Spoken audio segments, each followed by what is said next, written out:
Welcome, ladies and gentlemen. Welcome to this week's edition of the Sunday Wire. I'm your host, Patrick Henningsen. We're streaming out live on the Alternate Current Radio Network, also at 21stcenturywire.com. We're also streaming out live on X, Rumble, YouTube, BitChute. Not Odyssey, but we're working on it. We're trying to get a live stream up on Odyssey this week or next week. Still working on that. Facebook Live. As well as many of the audio streams. And if you miss any of the live broadcast, you can catch the recording, of course, on all these platforms and at 21stcenturywire.com, where we have our show archive of the Sunday Wire and the new midweek Wire, which is broadcasting on Wednesdays or Thursdays, depending on the week. But during the midweek period, that's a new program we launched thanks to the support of our donors and members. Those of you who participated in the winter fundraising drive, really appreciate your support. It's enabled us to expand our programming, so we really appreciate that. Now, we're going to be covering a very important story today, and we'll be joined after the break with some of our members of the team at Alternate Current Radio and here at the Sunday Wire. Going to join us for additional discussions on a number of other stories too. Maybe this one, maybe not. We'll see how the discussion goes. And I want to point people to the platform formerly known as Twitter X, and we ran a couple of spaces, very well attended over the last day or so. The other one was last night. That was on March 8th. That's on our X feed. It's called Syria and the Levant, What's Coming Next? And those were speakers from the region, from the Middle East. And we're very privileged to be joined by a very good panel, a very knowledgeable panel about the region, the geopolitics, the severity, the seriousness of what's happening right now in Syria. So really appreciate our panel members there. And also the night before, Syria holding the U.S.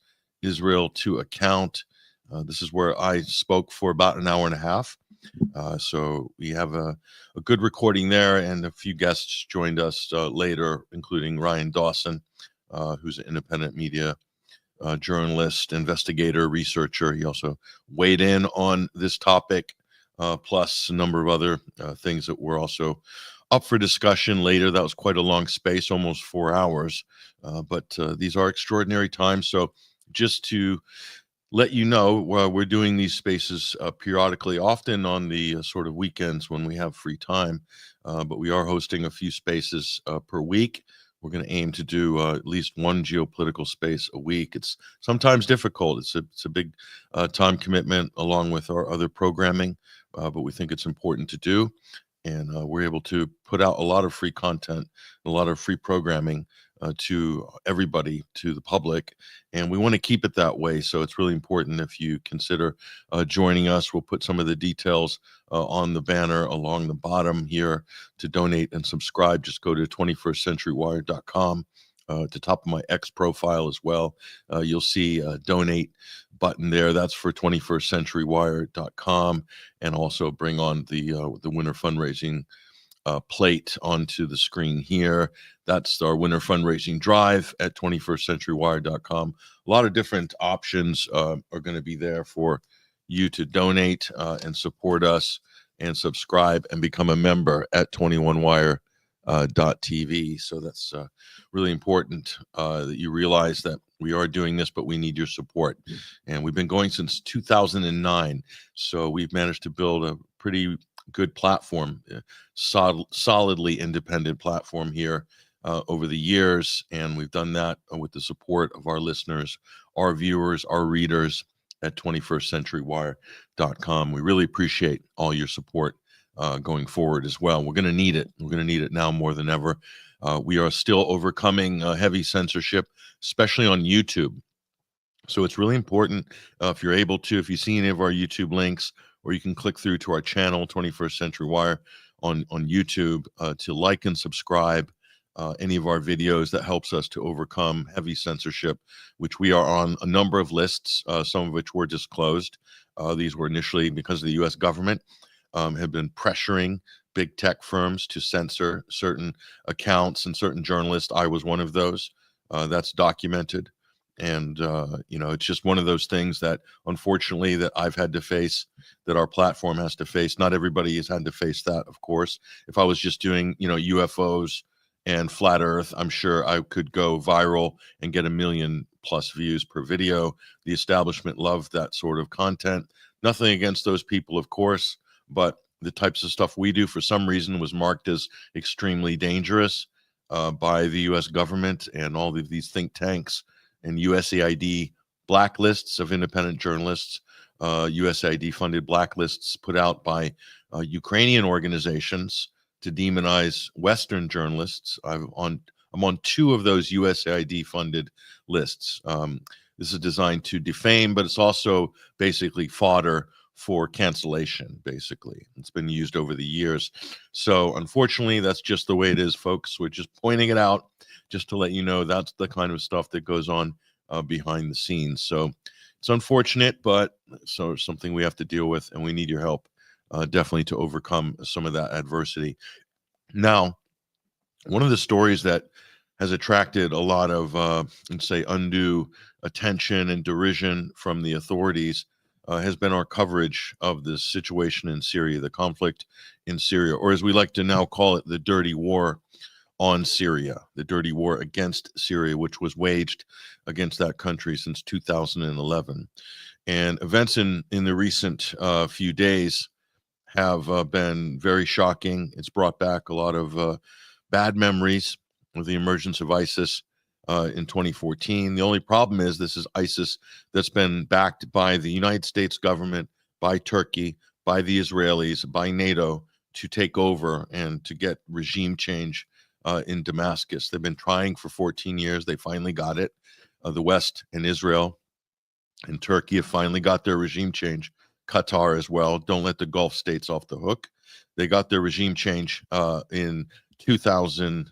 And well, they started in 2011 and they eventually got it in 2024 in early December when HTS, aka Al Qaeda in Syria, was basically allowed to march into Damascus, unfortunately. And unfortunate to say that, unfortunate to say that happened. And it's been a very unfortunate.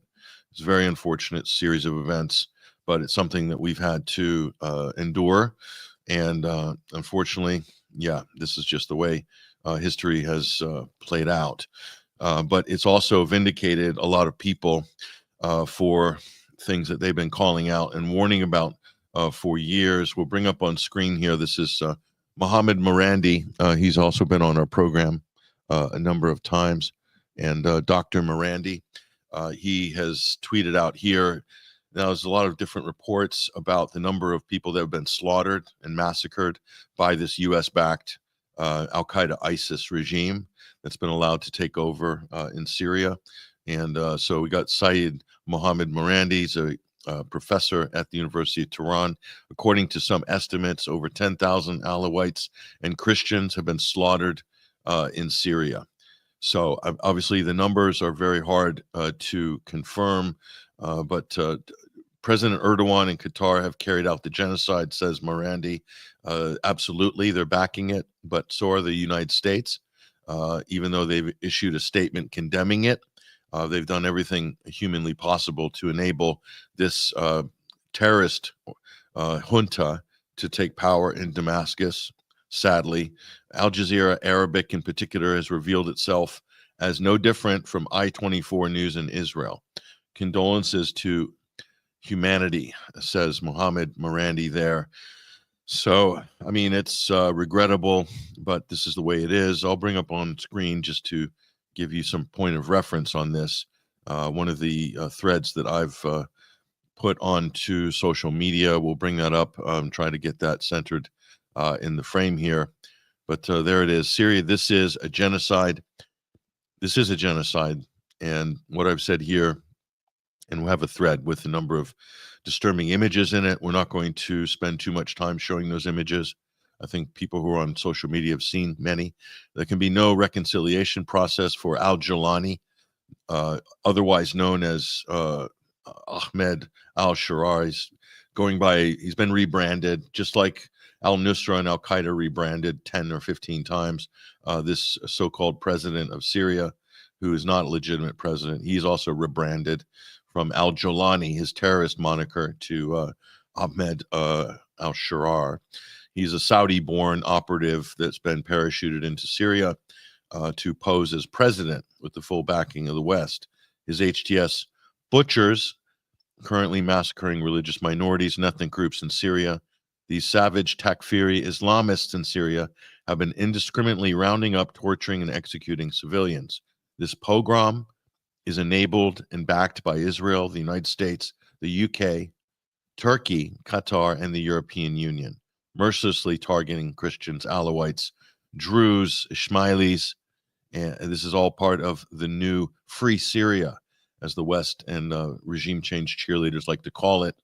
And I also said the HTS terrorist junta occupying Damascus would like to thank the following Western political figures for their enthusiastic endorsements of the Al-Jolani regime ahead of this week's mass killings.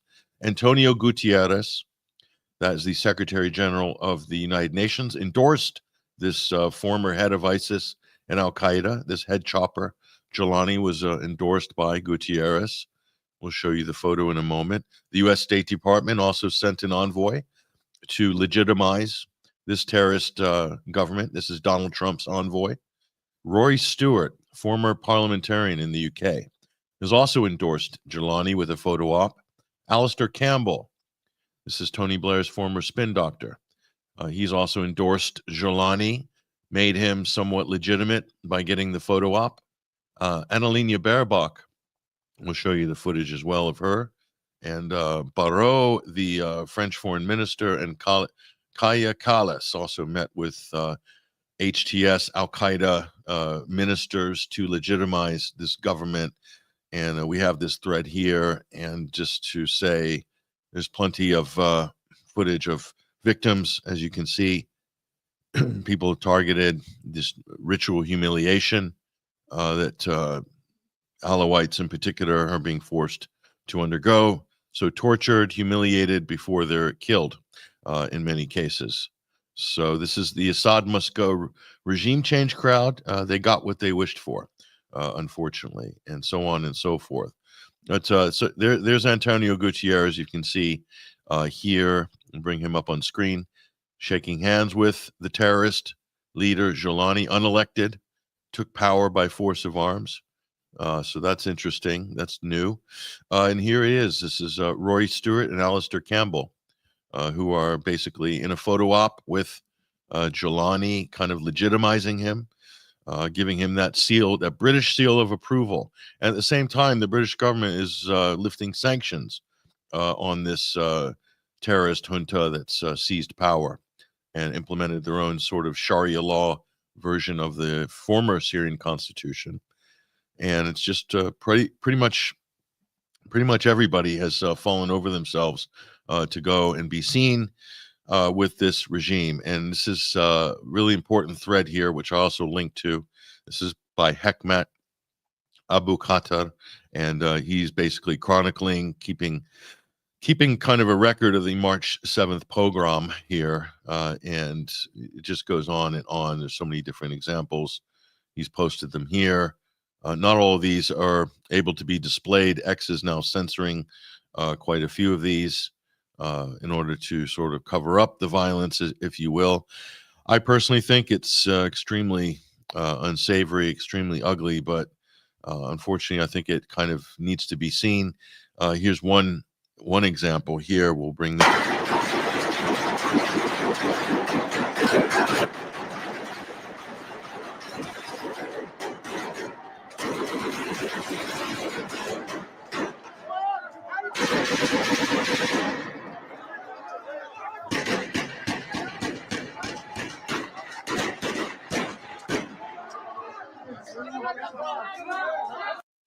So as you can see, the liberators of Syria there, the long-bearded terrorists, are beating Syria's citizens unarmed with shovels, axes, and before summarily executing them in public.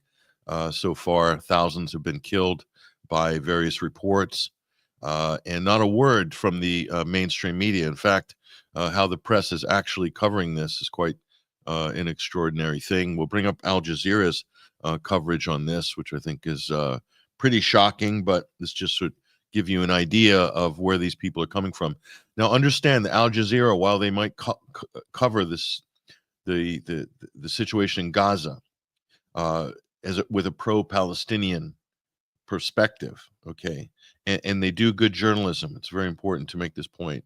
Al Jazeera do excellent journalism on that topic, but they do serve as controlled opposition because they have spent hundreds of billions of dollars, Qatar, the Emirate of Qatar, to overthrow and put the terrorist regime in power, and they've done that in cooperation and full coordination with Israel and the United States and Turkey, okay, in Syria for the last 14 years. They bankrolled it. Qatar underwrote the entire project. The U.S. provided weapons, special forces, all sorts of intelligence. Turkey provided their country as safe haven to build up terrorist forces to invade Syria. They also used their military to illegally occupy parts of Syria to keep the Syrian army off balance, threatening to do more incursions. Jordan also took part in this as well, providing similar staging as Turkey. Israel provided the air cover for Al-Qaeda and ISIS. They provided airstrikes to constantly push around and kill, in some cases, Syrian army soldiers and anybody helping them to repel this terrorist invasion for the last 14 years. Okay, that's just the beginning of this international effort. The UK, the Netherlands, Germany, Norway, all played their role, along with every other NATO country, France, in order to destabilize and destroy the country of Syria. To top it off, they also sanctioned them, strangled them. The United States occupied their oil fields to steal their fuel, steal their food, and then team up with Kurdish militias, paying them cash in order to fight with the U.S. to occupy a third of Syria's landmass, again, in order to destabilize and strangle the country. Okay, that's what was done, and all the West could do is blame Assad. So here, Al Jazeera is still doing it. This is the worst level of journalism you could possibly imagine. The headline: dozens reported killed as Syrian forces and pro-Assad fighters clash. Pro-Assad fighters. Syria's Alawite stronghold sees days of deadly violence between Assad loyalists and, quote, security forces. So HTS was Al-Qaeda a couple months ago, and now they're security forces. Okay, so Qatar paid for the toppling of the Syrian state, for the collapse of the Syrian state, and now they're calling Al-Qaeda, ISIS terrorists who took over the country as, quote, security forces. There's no legitimacy whatsoever for this so-called government in Damascus. They're only given legitimacy out of convenience for the people that have paid to destroy this country. Okay, Assad loyalists. Assad is no longer in power in Syria. I don't know if Al Jazeera got the memo or not, but they're not. He's not actually there. He's not actually in the country even. So these aren't Assad loyalists. These are people most likely defending their community from sectarian violence from the terrorists that are in control of Damascus. Okay, shameless, quote, journalism by Al Jazeera. There's no other way to put it. So, ladies and gentlemen, I there's a number of other examples that we can throw on screen here. In terms of media coverage, look at this. Democracy Now! 70 killed as Syrian forces clash with Assad loyalists. So Democracy Now! Is establishment-controlled opposition that's placed onto the left of the political spectrum to give the appearance that there's some kind of opposition, but this is a very corrupt organization, Democracy Now! And they played a very big role in lobbying for regime change in Syria, as have Human Rights Watch and Ken Roth, the head of Human Rights Watch, have played a particularly dirty and shameful role in campaigning and lobbying for the destruction of Syria as a government, as a state over the years, saying that there were, promoting the quote moderate rebels or Free Syrian Army, because Assad is this kind of Hitlerian figure that they've constructed for the region. So this is just a couple examples of the terrible media coverage. As far as the mainstream goes, they pretty much ignored it. They pretty much ignored coverage altogether. There is a statement that's been issued by the U.S. Government. We'll try to bring that up on stage as well so people can see. But that statement is, well, belated, let's just say. This is from, I think the one that they've issued is from Marco Rubio. We'll bring that up on stage as well. We'll see if we can get Rubio's little bits up on stage. Bring that there. Let me see. Yeah, there it is. Statement by Marco Rubio. Let's have a closer look at that. I'm not sure if let's see the date. Oh, March 9th. So, a couple of days late, obviously. But U.S. government's busy. So I guess in terms of pogroms and massacres, especially ones carried out by forces which they supplied arms to and gave political cover to. Statement by Marco Rubio about the escalating fighting in the region there. Yeah, so he's basically lamenting all these terrible things that have happened. This is violence against Christian, Druze, Alawite. Notice the order, of course. It's Christian first, always, then Druze. Okay, the U.S. see them as a potential ally. So does Israel, and Alawites are the ones who are mainly being slaughtered, are usually left towards the end. Because they were supposedly, because they were the same sect as Bashar al-Assad, that they're sort of treated by the West as Assad loyalists, inconvenient problems, and second-class minorities in Syria. Not that anybody in America, much less Marco Rubio, really cares about the people of Syria. He cares more about the people of Israel. So unfortunately, that's just the way it is, folks. So anyway, there they go, issuing the statement there. But, March 9th, not bad. Took them 3 days. And it's just good to know that the U.S. government knows that something's going on there. So that's in itself encouraging. So congratulations, Washington and the Trump administration. So where else do we go on this? I mean, it's important that people understand that these people in charge, these are the same people that were the moderate rebels. These are the same people that were branded as the quote Free Syrian Army. These are the same people that were Jabhat al-Nusra. These are the same people that were ISIS. Okay, the same people that were the Syrian National Army. They used all these terms to somehow legitimize them, to move them out of the terrorist watch list until the terrorist watch list caught up with them, and they would rebrand again to, Arar al-Sham, Nur al-Din Zinki, Jael Islam, and the list goes on and on and on and on. And all these, quote, terrorist experts have made a career out of keeping up with all the rebranding of their U.S. proxies that were unleashed on this poor country to destroy it, basically. So they got their wish at the end. They got their wish. They got control of the government. Bashar al-Assad, who was president, fled the country. So they all got their wish eventually here. There's Kalia Kallas, the foreign minister there for the European Union, legitimizing and endorsing the HTS terrorists. Notice how they put them in suits, just like Jolani. They've dressed them up in suits and ties in order to make them look somewhat Western. And then they meet with them. And these photo ops are basically endorsements. They're endorsements of this regime. And all of these endorsements came ahead of this massacre. Most notably, the Arab League, and also the endorsement by Antonio Guterres, the Secretary General of the United Nations. So they're effectively endorsing a terrorist junta.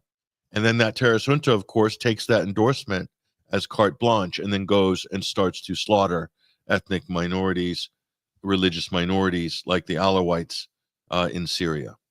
This is a pogrom, okay? This is an attempted genocide. It does fall under the definition of genocide by the international definition that war crime, that crime against humanity. So, you know, but it takes a lot to wake up the West. Obviously, there was a genocide going on in Gaza. Didn't really get their attention too much in the West. Well, because Israel was carrying out that genocide. So it's sort of, they gave it a pass, let's say. But this is the talking points now are this, which is, and I'm going to be critical of this as well. So Candace Owens weighing in about how she was right about calling this out back on December 7th, 2024. Okay. Now, there are many other independent journalists calling this out 10 years ago, warning about it 14, 15 years ago. Okay. But of course, they don't have big platforms and they're not regarded as consensus reality chaperones, if you will. So Candace says Christians are about to be mass slaughtered. Pray for Syria. Okay. I support that sentiment. Okay. I support that sentiment. But the Americans only seem to be concerned with that side of things, is the Christian side. So this is just an unfortunate byproduct of the American political setup at the moment. And Tucker Carlson is also part of this. This is the thing apparently that Tucker is most, upset about. That's what gets him kind of riled up, is the fact that Christians are being targeted here. And not to pick on Tucker, of course, but we'll bring Tucker back up on stage in a moment. But not to pick on Tucker. I mean, I support Tucker's wanting to obviously boost this issue, but I don't like the fact that the only thing that they seem to be outraged about is the fact that Christians are being targeted. And here's Tucker right now. We'll take a look at his tweet here, and I'll read this off. As predicted, he says, as predictable as this is, it's still infuriating to see it. For decades, Bashar al-Assad's protected minority religious communities in Syria, including the country's large Christian population. Well, the country doesn't have a large Christian population anymore, Tucker. And part of the reason is that because of the U.S. has been backing a terrorist insurgency. NATO, Israel have been backing a terrorist insurgency in that country nonstop since 2011. Okay. And so unfortunately that has bled some of the Christian population there. And so it's not large. It's smaller than it was. And now it's going to be even smaller, of course. And no one in the United States was allowed to notice this. That's not true. I noticed it, as did many thousands of others. But unfortunately, we don't have mainstream media platforms. So I guess we noticed it, but the people that matter, which aren't us, which are people from the mainstream media, they matter. So they didn't notice it. Tucker, to his credit, pointed out this dirty war on a number of occasions while he was at Fox News, and we applaud him for that. But unfortunately, not enough. Not enough. He says Barry Weiss declared Tulsi Gabbard as monstrous and Assad toady. That was on Joe Rogan. I remember that. Barry Weiss is basically an Israeli operative of sorts, masquerading as an independent journalist. Runs a media outlet called, quote, the Free Press. I can't believe someone took the name Free Press and took it and appropriated it for their own media outlet, which that says something in itself. But that's the sort of people we're dealing with, unfortunately. Assad protected the Christians. Yes, he protected the Christians, the Alawites, the Smileys, the Shiite, everybody. Okay. And I don't hear the word Shiites mentioned here, nor does Tucker mention any of the Muslims that were slaughtered by these terrorists that Assad was protecting, including the Sunni Muslims. The most amount of people killed by ISIS and Al-Qaeda were Sunni Muslims in the last 14 years. I think that's true, by all these extremists backed by the West and Israel. But nobody in the West can shed a tear for them because that's not politically correct. Here's Tucker's quote tweeting Eyal Yacobi, who is a Zionist, basically. So because this is a Zionist tweeting it, it's safe to retweet it. And what he is tweeting here are these HTS savage barbarians riding Alawites like horses there, probably before they kill them. And again, they are targeting Christians, Druze, and Alawites. So Alawites last, even though they're the number one victim of this pogrom. But this is an Israeli account, which Tucker's quote tweeting. So I guess that makes it okay. It gives it some extra, I understand, it gives it some extra political resiliency when speaking up in the United States. So I get that. So anyway, just an example, ladies and gentlemen, just an example of how that hypocrisy goes. And so here's DC Drano. This is another conservative influencer who was given access to the Epstein files. That was a big nothing burger. And this is a person who gets community noted a lot, has tweeted out fake news on, countless occasions, but is favored by Elon Musk, therefore is allowed to grow to galactic proportions. And he says, we watched Islamic extremists slaughter over 1,000 innocent Jews on October 7th. Okay. Is that including IDF combatants? I guess those are, anyway, we'll get into that later. Now we're watching Islamic extremists slaughter thousands of innocent Christians in Syria. What DC Drano, this is a very low IQ take, by the way, extremely low IQ take, but this is what you get on the American right. When it comes to geopolitics, it tends to be somewhat, let's just say, simple. What he's not mentioning, of course, is that Israel acted as the Air Force for these Al-Qaeda ISIS hordes as they destroyed and tore Syria to pieces. Okay. Israel did hundreds and hundreds and hundreds of airstrikes in support of these maniacs. Okay. And they exfiltrated a number of them, gave them medical care, and even gave them safe haven inside Israel. Yep. DC Drano, unfortunately, doesn't know that or doesn't care. That's too deep for him. And the United States government, the US of A, armed all these maniacs. So obviously DC Drano never covered any of that, wasn't interested in it because it doesn't fit his narrative, which is to demonize Muslims and to create, to increase the victim status of Israel, and to use the sort of Jewish Islamic paradigm and Christian in order to divide and really set up, I think, a pretext for what a lot of these people are doing is pumping up attack on Iran rhetoric at the moment. So they're trying to spin this.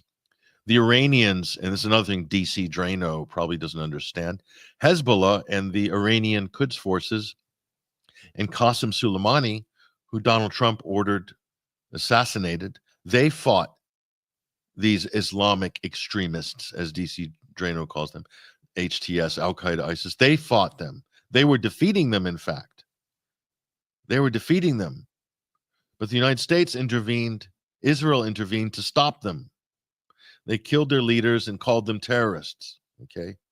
So the people fighting ISIS were deemed to be terrorists by the US and the Israeli government. Isn't that interesting? ISIS doesn't attack Israel, but if you attack ISIS, you're a terrorist. That's exactly how it played out.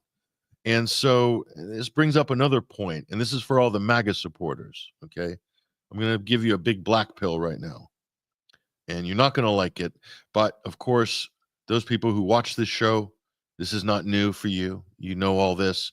Those who follow 21st Century Wire over the years, our coverage on Syria, on the Middle East, on this program, on Sunday Wire, you know all this. Okay. But I'm going to drop this anyway for any MAGAs. Okay. Just so you know.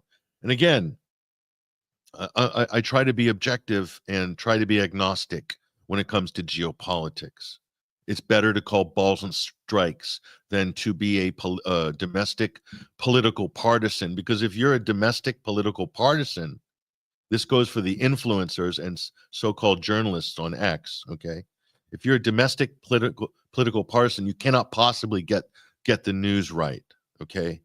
You're always going to have these wide-ranging blind spots for Israel and the United States government, or demonize the Biden administration, but not the Trump administration. Okay. We have to lay the responsibility at the feet of those responsible. Okay. And understand this. Okay, very important concept. The terrorist, barbarian savages that took over Damascus were backed by the United States, armed by the United States, given intelligence. Our special forces helped to train them. American, British, French, all of that. Okay, we even had people fighting with them.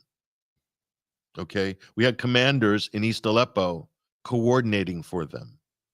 Okay, so let's just get that straight. Now, eventually, the Russians and the Syrian army and Hezbollah and the Iranians pushed these savages into the Idlib province. Idlib is a province that's just northwest of Aleppo, bordering Turkey. Okay, this is where all of the terrorists were sent through the help with the Russians and the Syrian government. They managed to empty out to get them out of Damascus, where they were holding whole neighborhoods hostage. Okay, and Homs and all these other places, East Aleppo, and they herded them into one place, which was Idlib, so they could deal with them later. And when they were ready to deal with them in 2018, there was a counteroffensive that was being waged, and this would have ended the HTS, Al-Qaeda, ISIS problem. It would have ended it. And guess who intervened? Guess who intervened? Who was president of the United States in 2018? Okay, and I'm saying Donald Trump has to own it, but he's bragging about it, but in the most ridiculous, crazy way. This is a video clip of Donald Trump at a rally in 2019 or 2020, I think, on the campaign trail, boasting about how he stopped these forces from finally extinguishing the Al-Qaeda ISIS problem in Syria. Listen very carefully. This is from 2019, 2020. This is Trump boasting about the role he played in saving Private Jolani. Here's Abu Donald. And Syria is a mess. And I was responsible, and I hope it stays that way, when I put out on social media a few weeks ago about Idlib province. I said, don't do it. And I'll tell you, it happened where I was at a meeting with a lot of supporters, and a woman stood up and she said, there's a province in Syria with 3 million people. Right now, the Iranians, the Russians, and the Syrians are surrounding that province, and they're going to kill my sister, and they're going to kill millions of people in order to get rid of 25,000 or 35,000 terrorists or enemies of theirs, but I think we can call them terrorists. And I said, that's not going to happen. I didn't hear of Idlib province. And I came back to New York, and I picked up the failing New York Times. I hate to admit it was the New York Times, but it was the failing New York Times. And I opened it up, not on the front page, but there was a very big story. I said, wow, that's the same story that the woman told me that I found hard to believe, because how would anyone do that with 3 million people? And it said that they were being surrounded, and they were going in and starting literally the next day, they were going to drop bombs all over the place and perhaps kill millions of people in order to get 35,000 terrorists. And I put out on social media and elsewhere, I gave Mike Pompeo, John Bolton, everybody these orders. Don't let it happen. I said, don't let it happen. That doesn't mean they can't be selective. They can't be, go in and they've got to do what they've got to do with terrorists, assume the terrorists, but don't kill millions of people. And it stopped. You saw that. Nobody's going to give me credit, but that's okay. That's okay, because the people know. I have had more Syrians thank me for that. This was about 4 weeks ago I put that out. I said, they're surrounding a city of 3 million people. They're going to start bombing the city. Don't let it happen. And I meant it, too. I meant it. And millions of people have been saved. So, it does also demonstrate the limited geographical ability of that U.S. president. There is no 3 million person city in Idlib, okay? They're claiming that the population of Idlib was 3 million. It's actually much less, okay? So he's exaggerating to create this image of a city of 3 million that the Syrians and the Russians were going to go and bomb indiscriminately, like it was Hiroshima and Nagasaki. The Russians and the Syrians don't do that. The U.S. does that. The U.S. did that to Mosul and Raqqa and a number of other cities over the years. Fallujah, for example. That's what the United States does. So Trump's projected U.S. scorched earth policy and assumes that that's what everybody else does. No, that was a planned counteroffensive. The U.S. threatened hellfire and damnation if they did not back down. And then Turkey promised to help mediate the situation and deal with the terrorist problem. And so Syria and its allies backed down temporarily, okay, in 2018. And Turkey stabbed everybody in the back because Turkey wanted that terrorist army to fester of 35,000.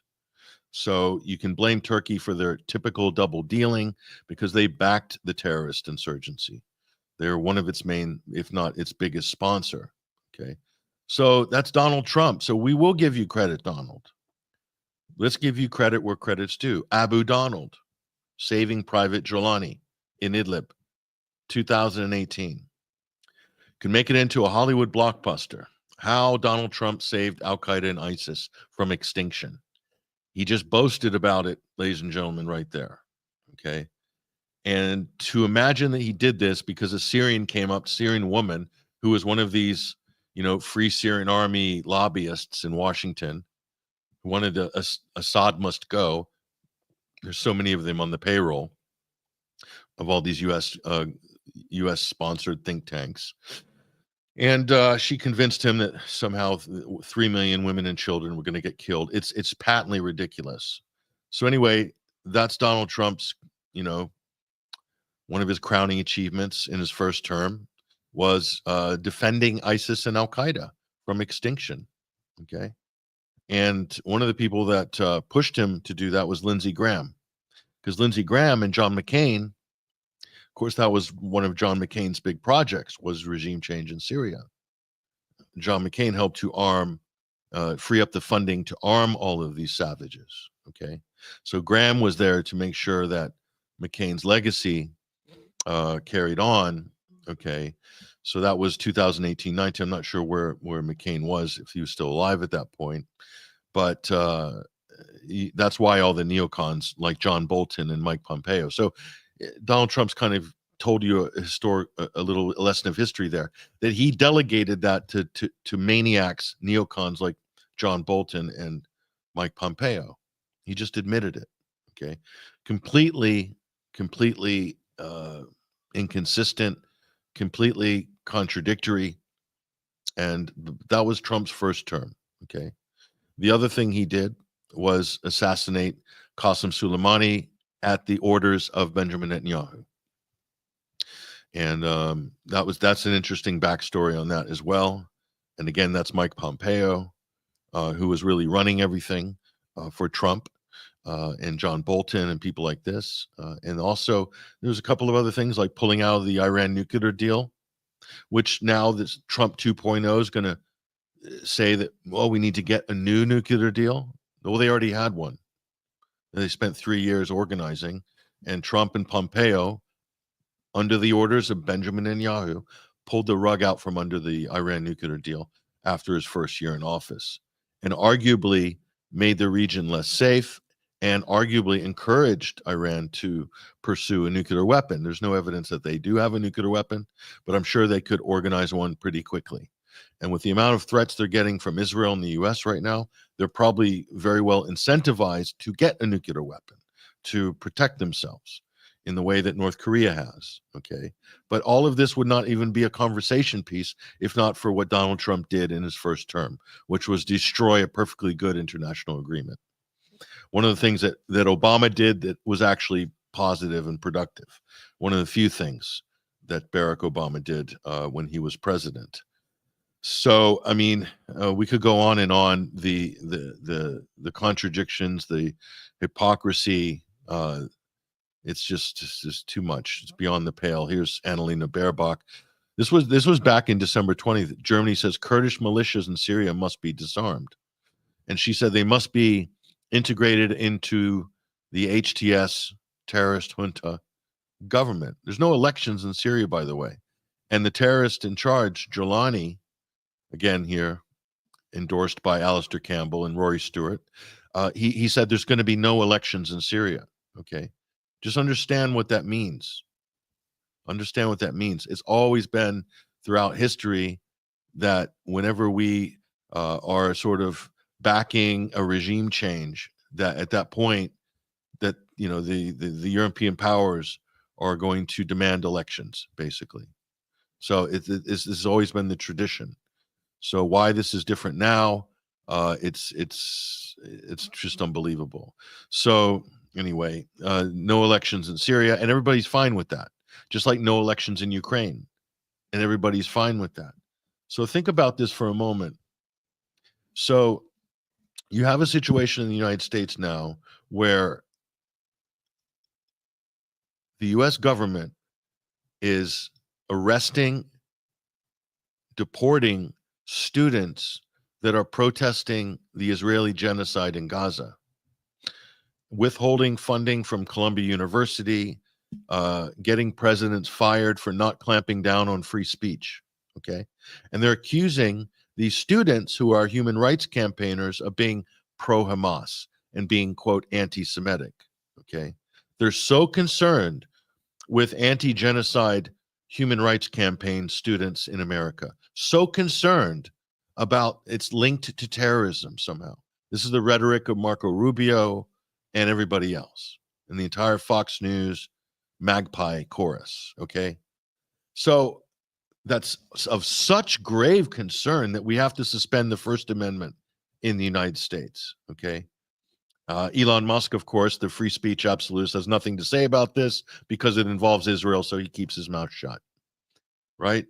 But suddenly, Elon Musk is now concerned about, what's happening in Syria, because I guess Cat Turd told him, Elon, you better tweet about this. You better tweet about this. Here, we'll bring this up on screen here. So this is Elon getting involved in the Syria conversation here. And of course, who's he talking to? But Peter Sweden, who's one of these race hustlers from Sweden, apparently, who, like so many of them, fly under a fake sock puppet account. But Elon boosts him because obviously Elon is himself a race hustler. So Peter Sweden says here on X, why is the mainstream media ignoring Christians being slaughtered? There we go again, by the regime in Syria. No, it's mostly Alawites that are being slaughtered. And other Muslims, Peter Sweden. What's this guy's real name? He is such a clown, this guy. If you've ever seen him, any videos he makes, he's a ridiculous human being. But anyway, Elon Musk is saying, how many people have been killed? So Elon's now concerned. I mean, obviously, these are slightly brown toned skinned people. So this is quite a big departure for Elon to be concerned about people who are, being subjugated somewhere in the world who are not white.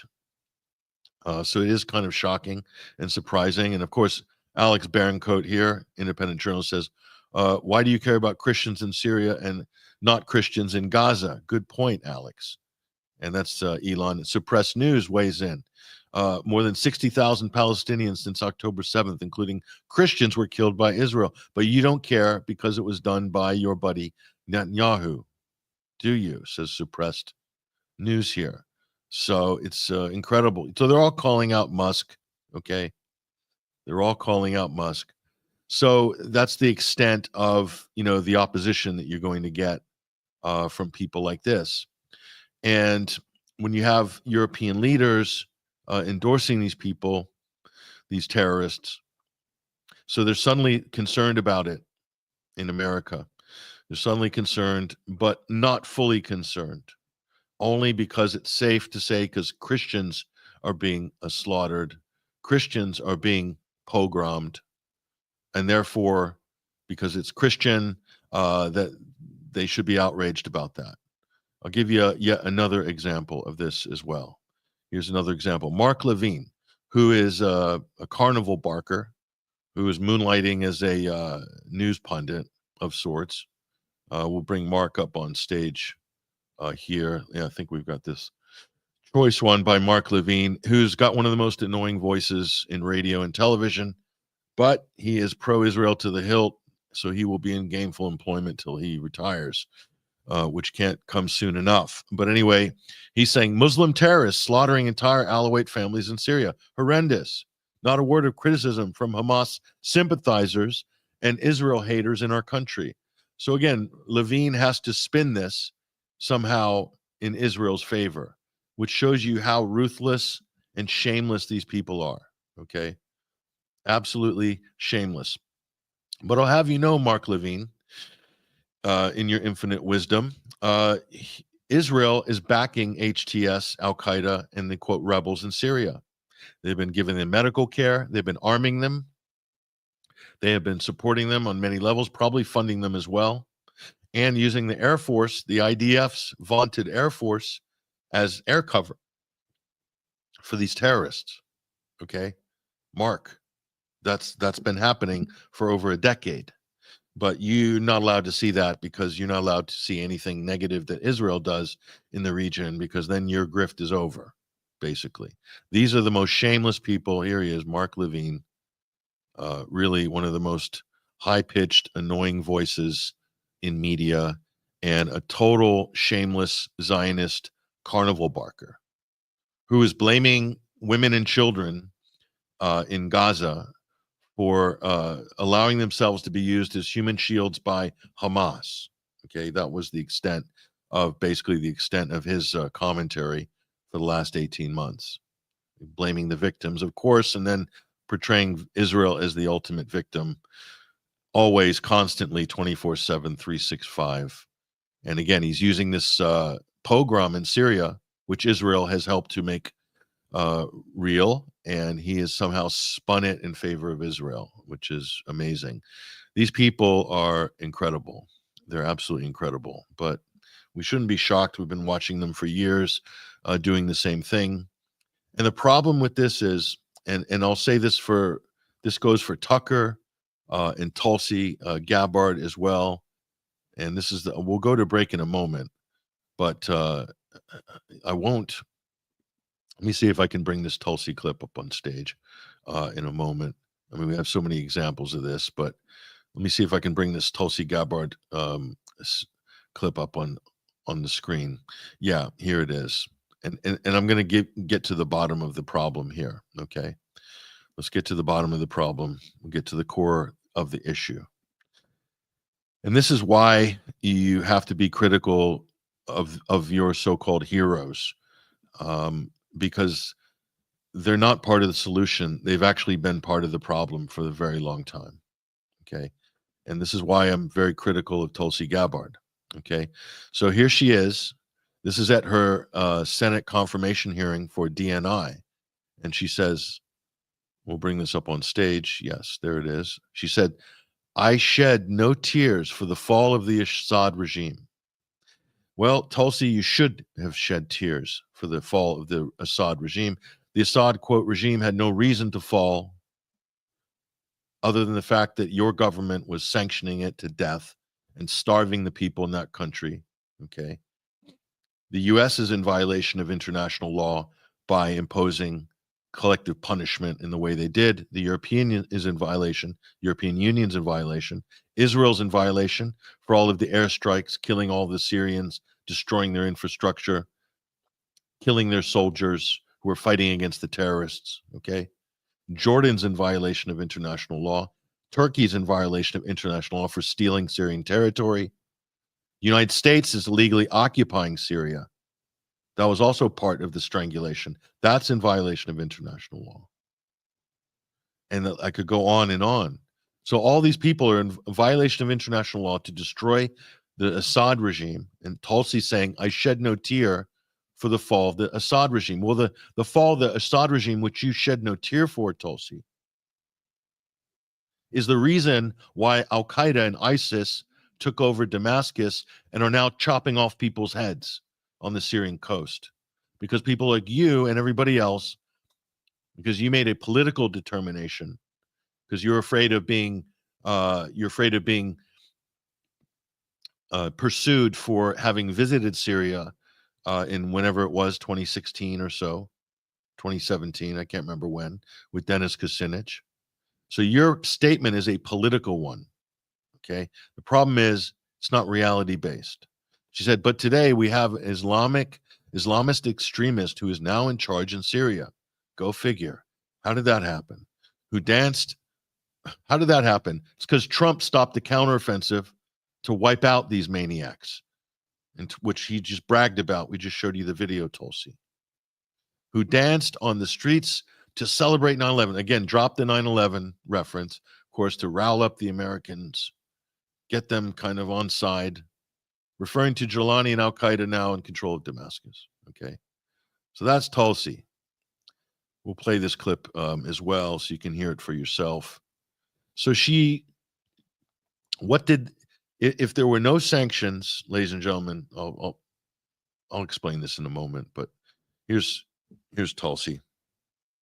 Shed no tears for the fall of the Assad regime, but today we have an Islamist extremist who is now in charge of Syria, as I said, who danced on the streets to celebrate the 9/11 attack, who ruled over Idlib with an Islamist extremist governance, and who has already begun to persecute and kill and arrest religious minorities like Christians in Syria. I understand. Why that should be acceptable to anyone is beyond me. It shouldn't is be. certainly And I not in our understand.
Digital images and digital lies cut out their heart along with their supplies.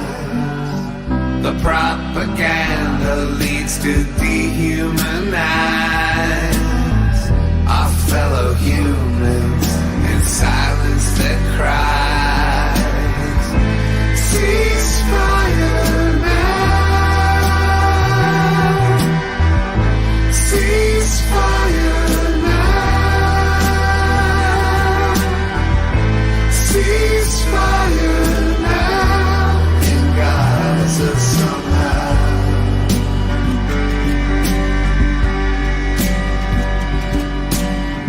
Without equality, there will always be war. We have all the history to see how it's happened before. Travel as equals, equality for all, or else mankind will surely fall. Ceasefire now. Ceasefire now. Ceasefire now in Gaza somehow.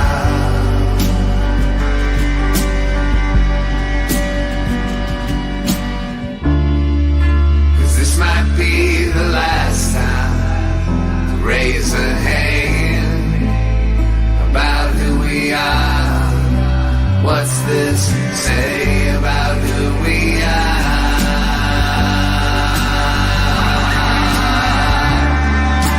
This might be the last time to raise a hand about who we are. What's this say about who we are?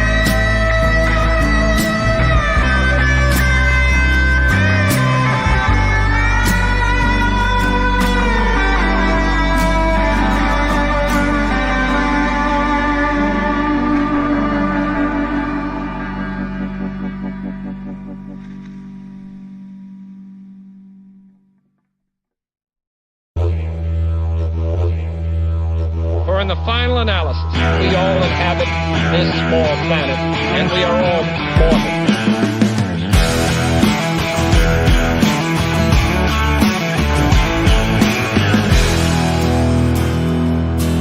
Lately I've been watching the world gone mad. Brothers and sisters full to take a stand, to hate their fellow man, another man. Divide and conquer is the acronym plan. Distract the people, control the story. Don't believe your lying eyes, you know me. Stay in power no matter what. Playing with the doomsday clock. Turn a blind eye and gather your trust. Pushing us to turn to good. Corruption and lies. Truth is the crime, will turn to dust. Well-designed misery to keep you on edge, make you believe anything anyone says. Keep it left or right, not top to bottom. Accuse the victim, can't you see we got 'em? Stay in power no matter what. Playing with the doomsday clock. Turn a blind eye and gather your trust. Pushing us to turn to good.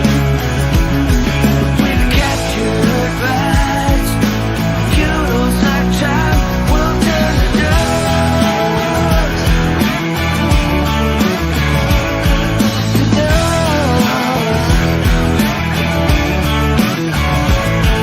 Industrialized brutality, commercialized cruelty. People as commodity, cheer on worn atrocity. No accountability, perpetual impunity. Always have an enemy, the held of all humanity.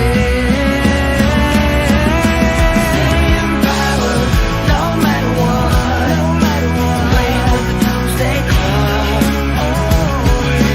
Turn a blind eye and gather your trust. Pushing us to turn to good. Stay in power, cash in the stars. Playing with the doomsday clock. Turn a blind eye and join the cause.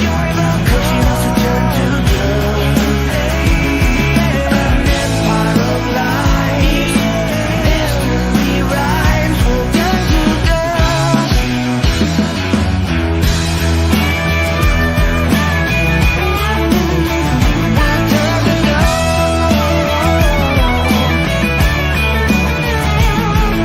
Digital inmates, scored on every move. Nowhere to hide, nothing to hold on to. Turn to dust, as we turn to dust, as we turn to dust.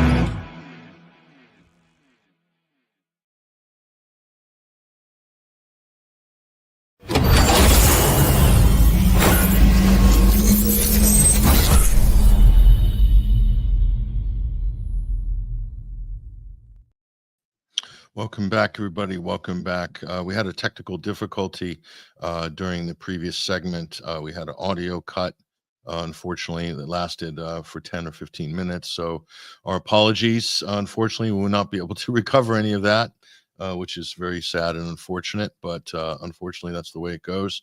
When we are basically, we're on a live stream. So unfortunately, we won't be able to fix that in the edit or anything like that. So, which is a shame because it was a very good, it's a very good segment, and I apologize again to everybody on the live streams for not being able to deliver that. Anyway, we'll try to shift gears and rescue this program. I'm not sure how we're ever going to do that, but we'll try anyway.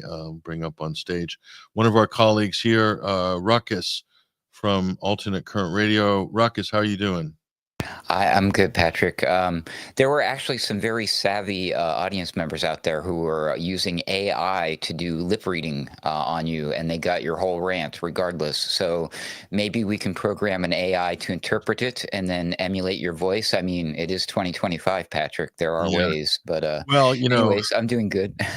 The smart thing would have been for me to have press record on the audio mixer, but of course, why do that when you have all of these streams running? It's the last thing that you think of is doing audio. Luckily, you have a very forgiving audience, so I don't think we lost anybody over this one, Patrick.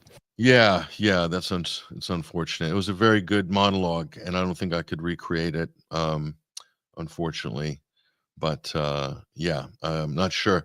Help me out, Ruckus. Here, I'm really at a loss for words. I think this show's a wash, but we'll try to finish it off. If anybody wants to come on stage, they're more than welcome. But go ahead. What are your thoughts on all this?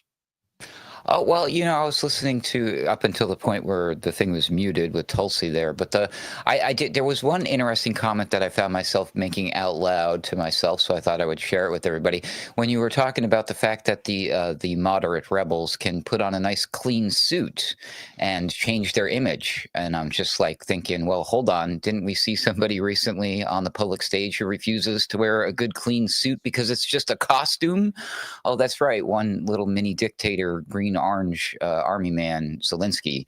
Remember what the comments were he had to say about suits, and I guess he was right. The suits ultimately do just serve the purpose of being nothing more than a costume in order to persuade somebody that you're one thing, when in fact underneath the costume you're entirely the same monster that you used to be. So very good observation from you about the whole Syria thing earlier today. Yeah, I mean, the best observations came after that Tulsi clip, but unfortunately, again, gone down a memory hole. We'll all take your word for that. What I'm gonna try to do then is I'll try to recreate that segment and re-record it, and then somehow release that separately. So yeah, but again, it's just adding more work onto the workflow. Of course, it's easier when you just have everything working live, but sometimes that unfortunately not meant to be.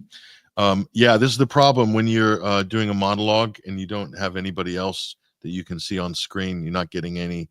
There's no way to know, and I don't look at chat boxes while I'm on camera. So I'm quite focused, and you get sort of in the zone, as they say, and you're not paying attention to anything technical at all. You're just assuming everything's working. So it's very difficult. Some people are able to manage both of those things. I'm not one of them. I'm not able to multitask when I'm getting in the zone, unfortunately. So we lost, probably, I don't know, 15, 20 minutes. I don't know how long we lost there, but it's it's very deflating. But anyway, it's one of those things that we trade off, Pat, for having this fine video setup, streaming setup, because remember back in the day, it was like we had 3 mixers here at ACR, and one of them was going directly into your ear, and since we've upgraded to having this, fine multi-streaming video sort of setup, that's one of the things that we had to give up to do this. So, again, it's like little trade-offs here and there. And man, I had the same problem on Boiler Room about 2 weeks ago. I came out of a clip at the end. I had let everybody go. And I think Ruckus had mentioned right before the end of the show about who was that was signing U.S. bombs that were going into Gaza. Was that probably Nikki Haley, Tom Cotton? Haley. Yeah, and I'd gone and I found the video of it after everybody left the Boiler Room, and I played it, and then I did commentary on it for a good couple minutes with the mute button on, and then realized, oh, I'm signing out and my red light is on. Great. Yeah. Yep. I mean, if I just recorded the audio backup, that would have been great. But that probably wouldn't have worked either because I had the mixer down, unfortunately. But it's a technical problem. There must be a way around it. So to try to still work on trying to figure that out. But I don't want to bore people with technical details. Help bail me out, guys. Let's talk about what's going on in the world, please. I would really appreciate it. Well, it's after watching the first part of the show here, Pat, it's I feel a little bit deflated about the whole situation in the Middle East. You kind of mentioned it on the way in. This is bringing back old memories, and it's just like so many steps backward, seeing what's going on there, and then to see the geopolitically illiterate, infantile takes by some of the ex celebrities out there is equally sort of just demoralizing, I guess. I mean, I don't know. It's hard for me to even feel demoralized by it because we kind of expected these are what we're seeing unfold today and this week is exactly what we expected to see when Jolani and that crew walked into Syria. So, to now be seeing all this video footage of these atrocities is unfortunately something I think we pretty accurately predicted when the situation changed there in Syria. And it's just such a sad thing because I bring this up a lot on the show, but if we go back to what was that, December of 17 or something, when Eastern Aleppo was 16, December 16. Yeah. So they were finally, given some relief in Eastern Aleppo, and it was like, oh my gosh, we've hit a major benchmark, in this this terrible story here, and maybe things can start to get better. And and then we sort of, everything happened, COVID happened, and Joe Biden steps in and Syria kind of melts into the background while all the, power politics and propaganda were all the rage.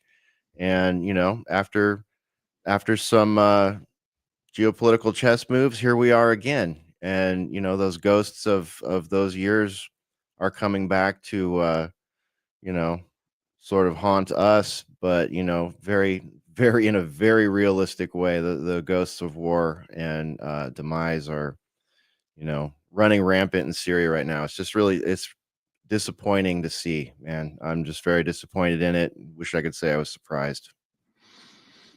Yeah.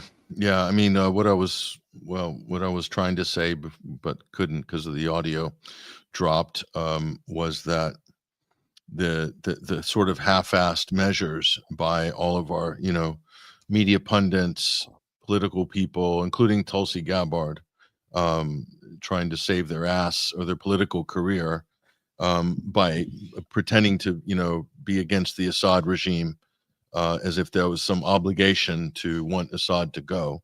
But because of that, and because of not calling out the role of the U.S. government, Israel, NATO, all of these people that ganged up to destroy Syria. That's why we have the ISIS, Al Qaeda, head choppers in Damascus running the Islamic State. Basically, this is why, because everybody didn't want to, because we knew what was going on. We told the truth. We tried to broadcast the truth, but we're not important enough.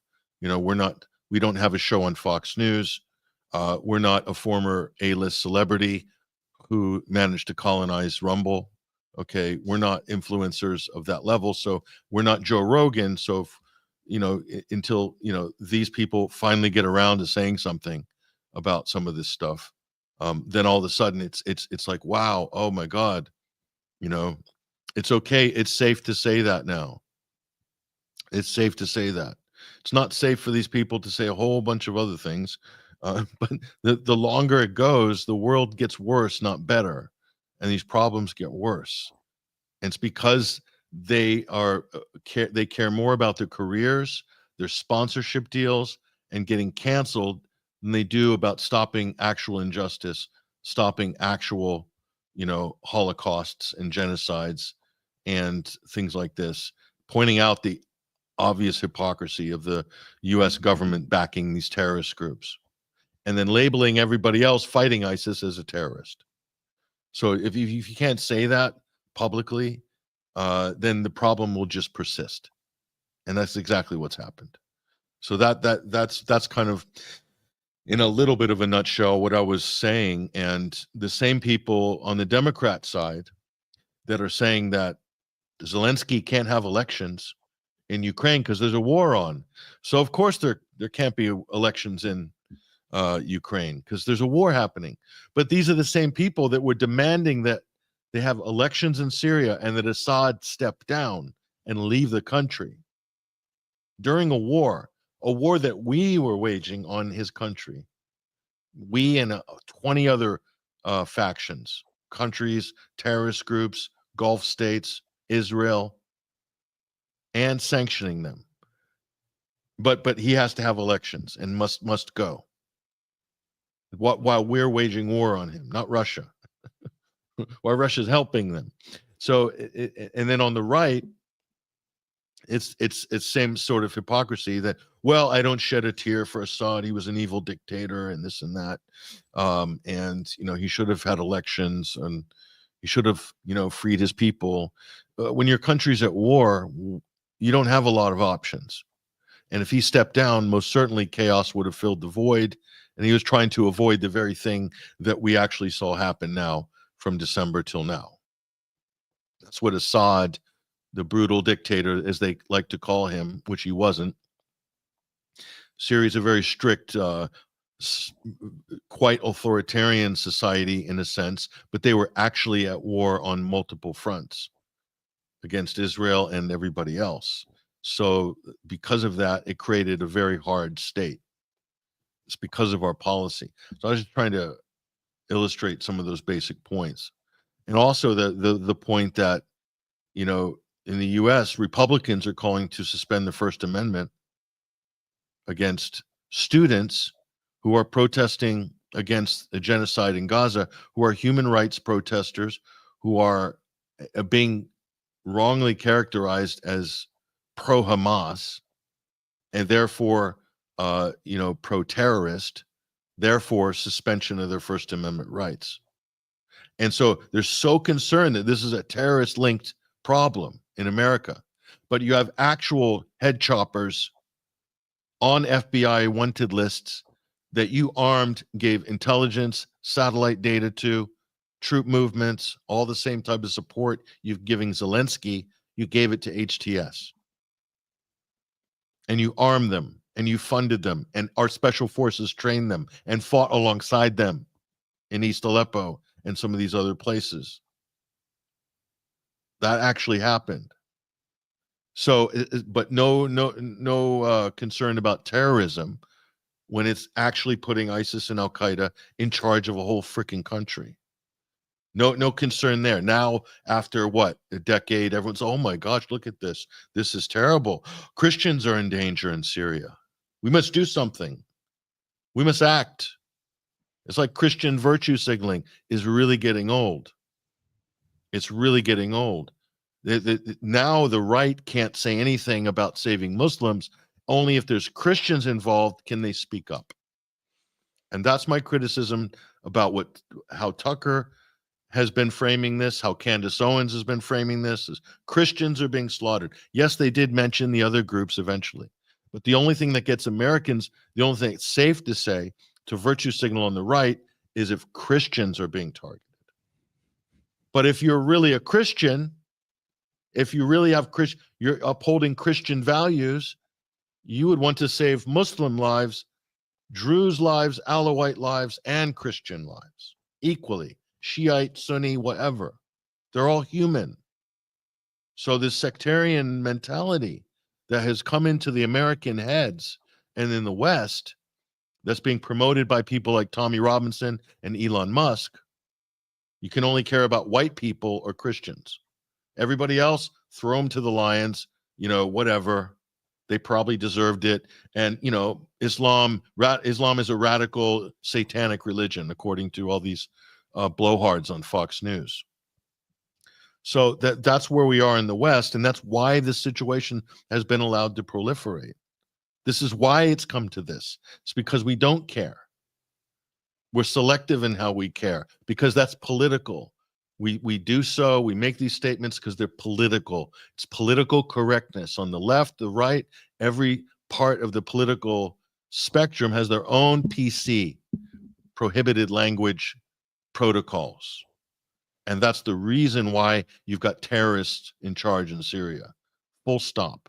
It's the reason why Israel has been allowed to basically level cities and kill everybody living there, because it's not politically correct to oppose it.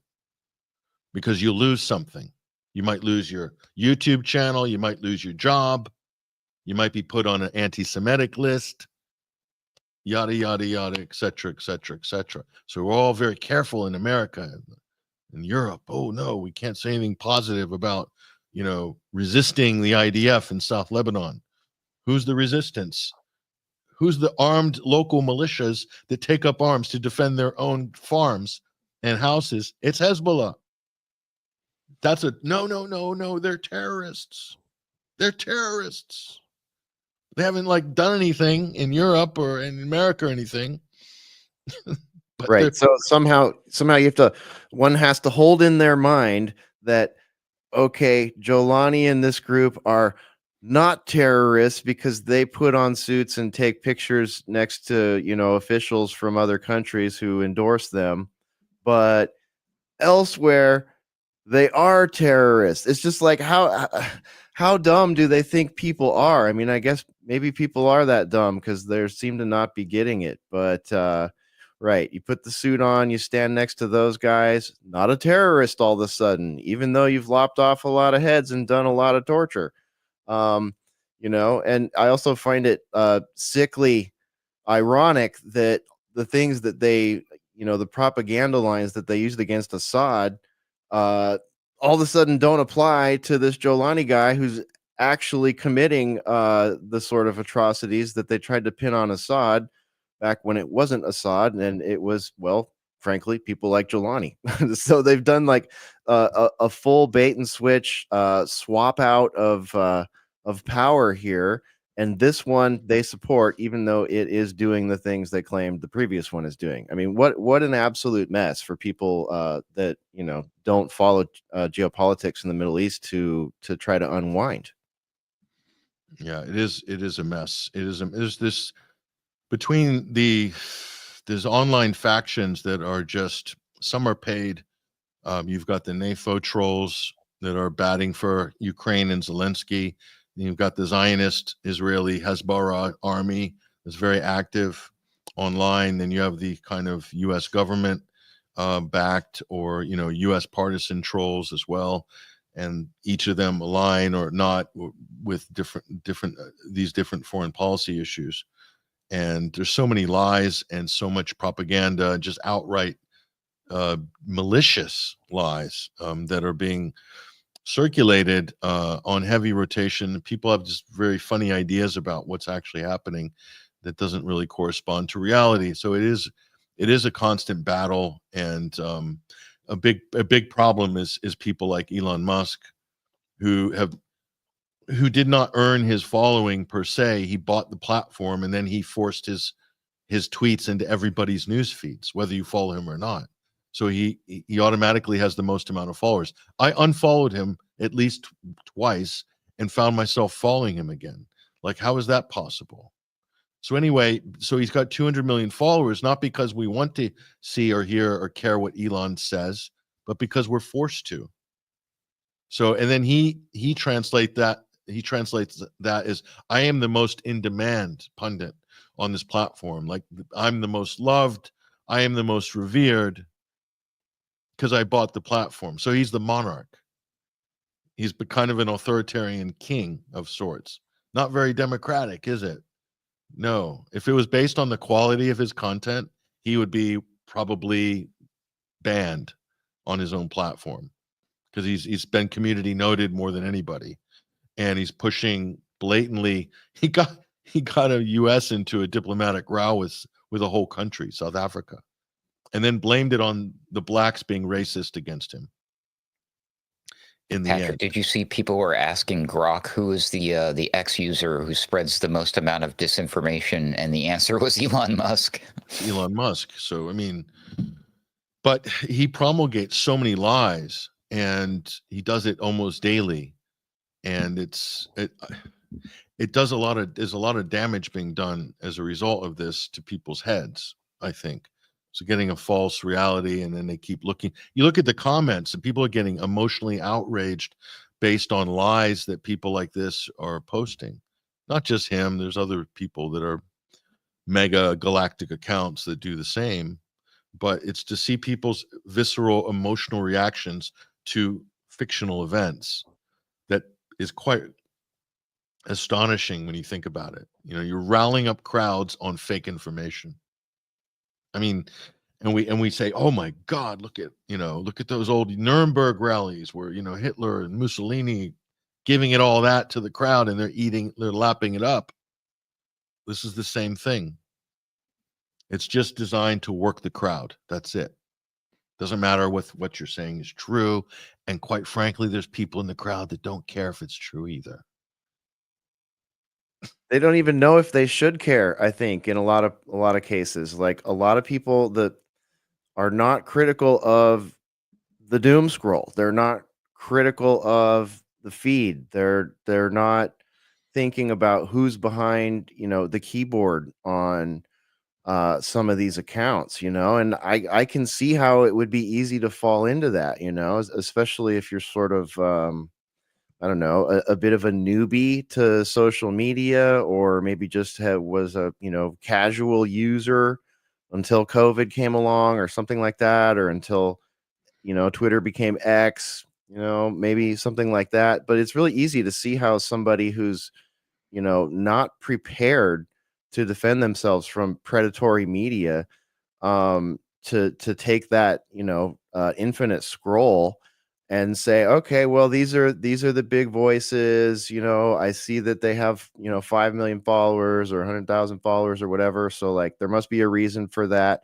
You know what I mean? There's a lot of mental gymnastics that maybe don't go through a critical list of, striking lines through them and checking next to boxes. And, it's just made for a really, and we were all sort of, social media users are sort of programmed for that, because the whole, feedback loop there within the infinite scroll is one that's like, it is exactly that. It's meant to be a feedback loop. So we're already tuned by Facebook and Instagram and reactions. It's all reaction based, right? And we know that they put a lot of psychology into those, 5 little comment emojis that they put on Facebook, and they tracked how people interacted with that. Like, that was a serious psychological maneuver and tool that was added to social media back in, I don't know, what was that, 2015 or something like that, 10 years ago. They really started to hone in on the, is it LOL? Is it outrage? Is it, there's like 4 or 5 different emotions. And of course, they've found that the outrage emotion and the love emotion are sort of like the 2 big ones. So, and everybody, we all fed into that in some way, shape, or form. Even if you didn't interact with those buttons, if you were on social media, you've been there while that changed into that sort of place of dopamine hits and outrage hits. So, come to now, and you've got newbies in the X infinite scroll, and unfortunately, it's difficult for them to get spun up on things like Middle Eastern geopolitical maneuvering and propaganda and all that stuff that we're trying to critically analyze over these last 10 years talking about this. I think the other problem is, I'll get Ruckus if you want to chime in on this as well. But the problem is the policy of the U.S. government defined what the media narratives, the allowable narratives were, and so you couldn't. And it's the same with all of these issues, from Gaza to what's happening in Syria now, what happened in Syria before with Ukraine. You must condemn Russia first. You must condemn Assad first. You must condemn Iran, no matter what. Tucker was even complaining about this line: Iran is the #1 state sponsor of terror. He just discovered this propaganda line this week. How many years ago were we saying that was a complete lie? It was well over a decade ago. Yeah. I tried to repeat it as much as possible because it's just simply not true. The number one sponsor of terror, if you want to rank them on paper, is probably Qatar, Saudi Arabia, 1 and 2, United States probably 3, maybe U.S. number 1. I don't know. If you talk about dollar amounts, weapons, over, I don't know, the last 50 years, I would say it's the U.S. Actually, it's the number 1 state sponsor of terror on the planet. So, and then I rank all the Gulf states. Then I put Israel in there because they're also, I mean, and Britain, and the French, dirty as anything, the French. So Boko Haram, that's been exposed as a complete front. I mean, we knew that a long time ago, but that's like, where's Iran on this list of state-sponsored terror? Oh, they're saying, oh, they support Hezbollah. Have Hezbollah done any terrorist attacks in Europe or US, Canada, Australia? Nothing. They have a couple of, like, a synagogue attack in Buenos Aires and a bus attack in Bulgaria that are completely like unsolved mysteries. That if you actually read the reportage, that there's allegations that they might be Israeli false flags. I mean, what's the likelihood of that? Is that possible? Where does that sit on the spectrum of possibilities? Probably a lot higher. And the fact that Fox News and the American right have been talking up these fake talking points about ISIS coming over the Mexican border, about Hezbollah coming over the Mexican border, about Hamas coming over the Mexican border. Judicial Watch, everybody's been pumping this since like 2011, and it's never happened. Never been. So that's like 15 years of those talking points. That makes me suspicious that maybe this is a completely fake narrative. Because, I mean, let's get real, okay? And that's put aside our knowledge of false flags on U.S. soil that involve the FBI and our own DHS and security services and foreign governments active on our soil. And I'm not talking about, non-state actors. I'm talking about state actors who've been busted for running spy rings in the U.S. There's only one country, Israel. It's not Iran. It's Israel. They've been busted multiple times by our own FBI. And they're regarded by U.S. intelligence and law enforcement in previous administrations as one of the number 1 threats to American domestic security. The most open investigations against Israeli spying on U.S. soil. So if we have to rank this stuff on a table, the table looks very different than the rhetoric. So I'm glad that Tucker and these people have discovered this in 2025. Better late than never, right, guys? Better late than never. So it's all based on these definitions and these labels, which is a form of a costume as well, like the suits. What is a terrorist, right? It's whatever the powers that be say they are. So you have like this changing, like one day they're resistance fighters, one day they're assisting us with they're a special group that we trained, and then they're terrorists, and then they're not terrorists. It gets so damn confusing. You can't really blame anybody. But like what we need is an actual working definition of what terrorism actually is. And when you examine that, you get a list much closer to what you're discussing, Patrick, where it's like, no, wait a minute. The UK, Israel, United States, we're the good guys. No, we're not. We're the ones who are actually sponsoring actual terror events. And then you brought up the false flag thing. A false flag in today's day and age doesn't exist without even the concept of terrorism, right?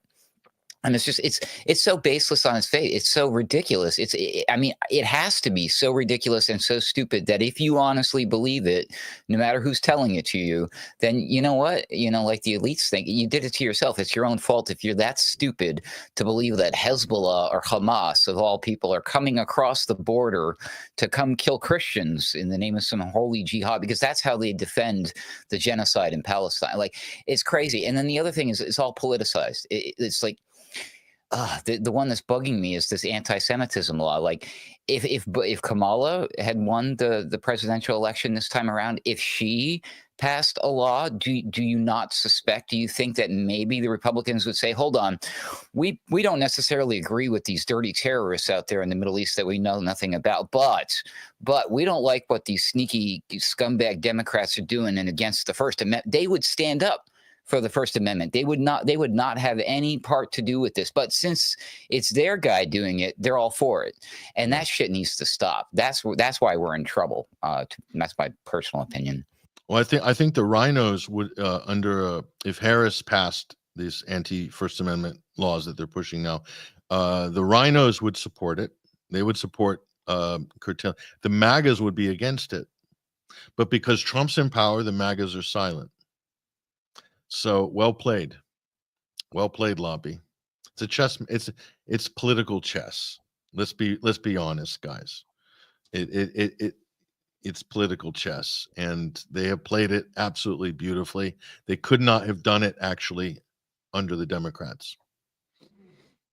So they could only have pulled this off under Trump, unfortunately, because the real MAGAs, the 2016 MAGAs are muzzled, basically. Drowned out by all the new limousine MAGAs and Brett Weinsteins of the world, all of these fire-breathing Zionists that are basically the new influencers. Robert F. Kennedy Jr., Rabbi Shmuley Boutish's best buddy. So, I mean, that's Tulsi Gabbard, Shmuley Boutish. So they're all quiet on it. So it's okay, violate the First Amendment. It's okay. Just for this issue, it's okay. We won't do it for anything else. We promise. Just let us violate the First Amendment here. And we promise we won't. It's just for this. It's just anti-Semitism. You know? Right. I've brought it up before, I think, but I'll bring it up again because the more this progresses, it gets more like, wow, tell me there was no there. There was a there. Elon Musk, after the results of the election came in, he showed the map, which had, shows the colors, and it was all predominantly red. And his only comment about the tweet was, he says, he was saying, like, science says that red light helps you sleep. That was the tweet from Elon Musk. And I thought, well, there could be a deeper meaning in there because, we turn the country red, everybody's going to go back to sleep and let the deep state roll, the Illuminati, whoever they are, do whatever they're going to do. And that's what I'm witnessing with my own 4 eyes right now. They went to sleep. They're not standing up for the rights or they're not making America great again. They're just like little lapdogs clapping seals on X, and they've all gone back to sleep, just like Elon Musk predicted. Was I on mute earlier when I had Elon's tweet with Peter Sweden on screen? No, we heard that.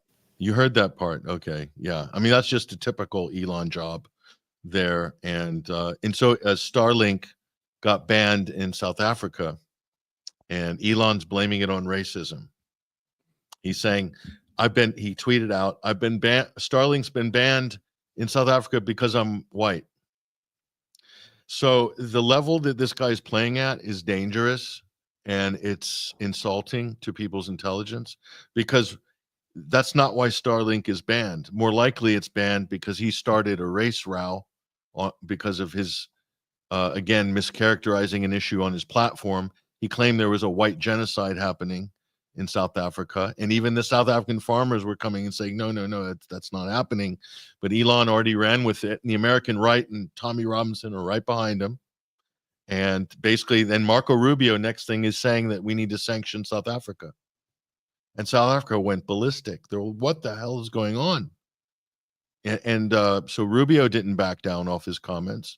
Trump made the similar comments. And now you have a diplomatic row because of something Elon Musk did, pushing fake news on his X account and getting the mob to come with him. And so South Africa said, well, you want to play like that? Okay.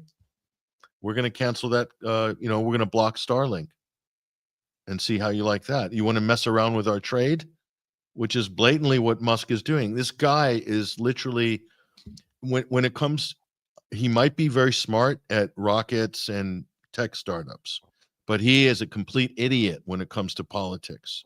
He's got the brain of like a junior high school student when it comes to politics. He is I don't want to use the word, but he's a social subtard. I'll use that term. Subtard. He is a social Reddit subtard. That's how a nuanced and advanced his social and political mind is. It's like that of a teenager. And this, but show me a teenager and make him the richest man in the world and give him the biggest platform in the world, and let's see what happens. Do that. Give that to a 13-year-old. How well is that 13-year-old going to be able to manage that? Is he going to make a lot of mistakes? Is he going to break a lot of eggs? Yeah, he will. Especially if he's managing 13 baby mamas at the same time. 14. He said he was going to break a lot of eggs, didn't he? There's a new child this last week. Right. And who was this one with? Because like I was still kind of absorbing that last one with the I think this one was with the one of his wifelets at the CEO of Neuralink. Ah. Yeah, she's quite happy with the arrangement. She may or may not have had the baby herself. Might have been done with IVF and surrogates, which quite a few of them, I'm told, are. I don't know what that's all about.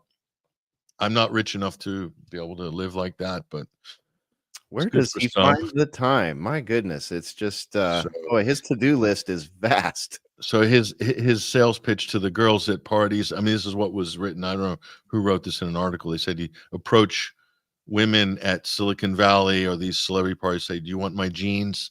I can arrange it, my seed or whatever. He's like, kind of like the chat up line. Do you want to have my child? But you don't have to actually have it. We can do it with services, right? High-tech services that only billionaires can afford to do that on a monthly basis. Yeah, especially if they're using IVF, which is interesting to me because surrogates. IVF and surrogates. So that's like if you're in the IVF category and you're thinking about using a surrogate, like clearly cash is no option. But it's like you think about how many Americans right now, or just people in general around the world, who are trying to use IVF because of the environment that has led to them, whether that's because of jabbies and stabbies or poor diets or low testosterone or whatever. Like a lot of people are having trouble doing this, and I see a lot of there's a sort of a not so subtle propaganda wave that happens in like Hollywood realms right now and streaming shows, and even Donald Trump himself and others making IVF like a big talking point. You know what I mean? It almost feels like there's sort of this groundswell push towards like normalizing IVF because, as we've discussed before many times, like in the zoom out view of what technocracy is going to look like, that's kind of their vision. Like if you look at Jamie, what's his face, who worked over at the he's a representative for the Atlantic Council, I believe. He was saying, as recently as a few years ago, 3-4 years ago, that in 20 years people will be basically having test tube babies, IVF babies, clone babies, designer babies, anything but a traditionally consummation that leads to conception sort of paradigm. Like that's going to go away. So I don't know. It kind of feels like there's sort of this like Epsteinian drive. Sorry, Elon, but that's the first person I can relate it to. Someone that wants to just, seed the world with their DNA. I mean, I could do Hitler wanted to do. They made a movie about it called The Boys from Brazil. Sure. With Gregory Peck. Yeah. Right. I remember that. Or Genghis Khan, perhaps, the ladies love. At least Genghis did it the old fashioned way. Do you know what I mean? Just basically rape, pillage, and plundered villages. And, kind of traditionally, Genghis Khan's more conservative. But I guess it's conservative to have, all the baby mamas and 22 kids and 8 different mothers, and that's very conservative. Isn't that another huge nudge of the Overton window, especially for contemporary conservatives, if you will, the MAGA contingent, like putting someone like him on a political pedestal, a technological pedestal, an intellectual pedestal. It's like all of a sudden this guy's so high up on a pedestal, you've got politicians and users on social media and other conservatives that are like, yeah, that's all right. We'll allow this. They're like, we'll allow this, because he's Elon, so we'll allow it. But it's like, would you allow it if it was your son? How would you feel if you were doing that? Like, if you really, like, if you sat down with your pastor or something like that, and you outlined your plan to do the same thing and behave the same way, and not really be a partner to any of these women, and not, I don't know, maybe not be a good parent to the dozens of kids that are going to come through it. Like, is that really the conservative morals, or is this guy getting a waiver? Are you giving, like, you really got to ask yourself, are we giving this guy a waiver here because of who he is and how high his pedestal is and the size of his bank account, or do we really agree with this behavior? No, because of the size of his bank account. There's nothing else. There's nothing. If he was just a millionaire, it'd be like, people be cracking jokes about him left, right, and center. I mean, they are already, but it wouldn't be like, why would he listen to this dweeb? Just this kind of weird, nerdy millionaire. No, but because he's super wealthy and he's bought his seat at the political table. Because let's face it, folks, democracy is for sale, whether it's on the left or the right in America. Democracy is for sale in the United States of America. But if my team wins, I will cheer for that. I don't mind the super PAC, Citizen United all the way. Elon, way, Doge. Because my team won. But if the left does it, whoa. Zuckerbucks. Remember the 2020 election? They bought the election. A lot of money. They bought the election. Zuckerbucks spent more than Elon buying the election. Yeah. 340 million. Hundreds of millions of dollars. Could you imagine that? Like, let's just say we're not us and we're three guys sitting around a corporate board. You're the CEO, Patrick, Ruckus, you're the COO, and I don't know, you guys' buddy, whatever. And Patrick says, I have a strong feeling about this election, guys. Let's cut a check for $300 million. I mean, I can't even conceive of that conversation. Like, for me, I don't care what election it was. I don't care if I'm Google, if I'm Facebook, if I'm freaking Steve Bannon or whoever, like, let's cut a check for $300 million to this partisan team here. Like, to me, I just can't understand how anyone can do that outside of, just strictly the logistics of the art of the deal, knowing you're going to get XYZ back for Y amount of cash or something like that, And then there's also remember when Trump got elected the first time, we saw Google openly having a corporate wide meeting and telling their employees, we will never allow this to happen again. Like, these kind of machinations, like, there's, what I mean? There's that sort of political ideology one, but then it's just like, wait, how does this make sense? We're just going to cut hundreds of millions. Yeah, we're a billions-dollar company. We got hundreds of millions. We can wipe our nose with hundreds of millions of dollars, but hard to imagine outside of that tier, right? Like, that tier is a tier that normal people like us can't really imagine the deals that are going on. But you bring it down a tier, to a Fortune 500 company or something like that. And what's that like? How does that meeting go when you're sitting around the board table and the CEO or someone goes, hey, let's cut a $300 million check to, this politician? It doesn't make sense to me. Yeah. Well, you can't afford it, maybe a couple thousand. We'll have to build the company up a little bit. Next 3 elections from now, we'll be able to cut them like a $10 million check. That's going to get us a meeting. It's going to get us a half hour if we're lucky. Yeah. And then we can get this part of town rezoned, and all of a sudden we can get federal money into our business. So it's like, that's kind of how it snowballs. But like, and I get that, but at the highest levels of like weird In-Q-Tel and CIA and government associated social media companies, it's like, how many deals are you guys working here? Like Palantir?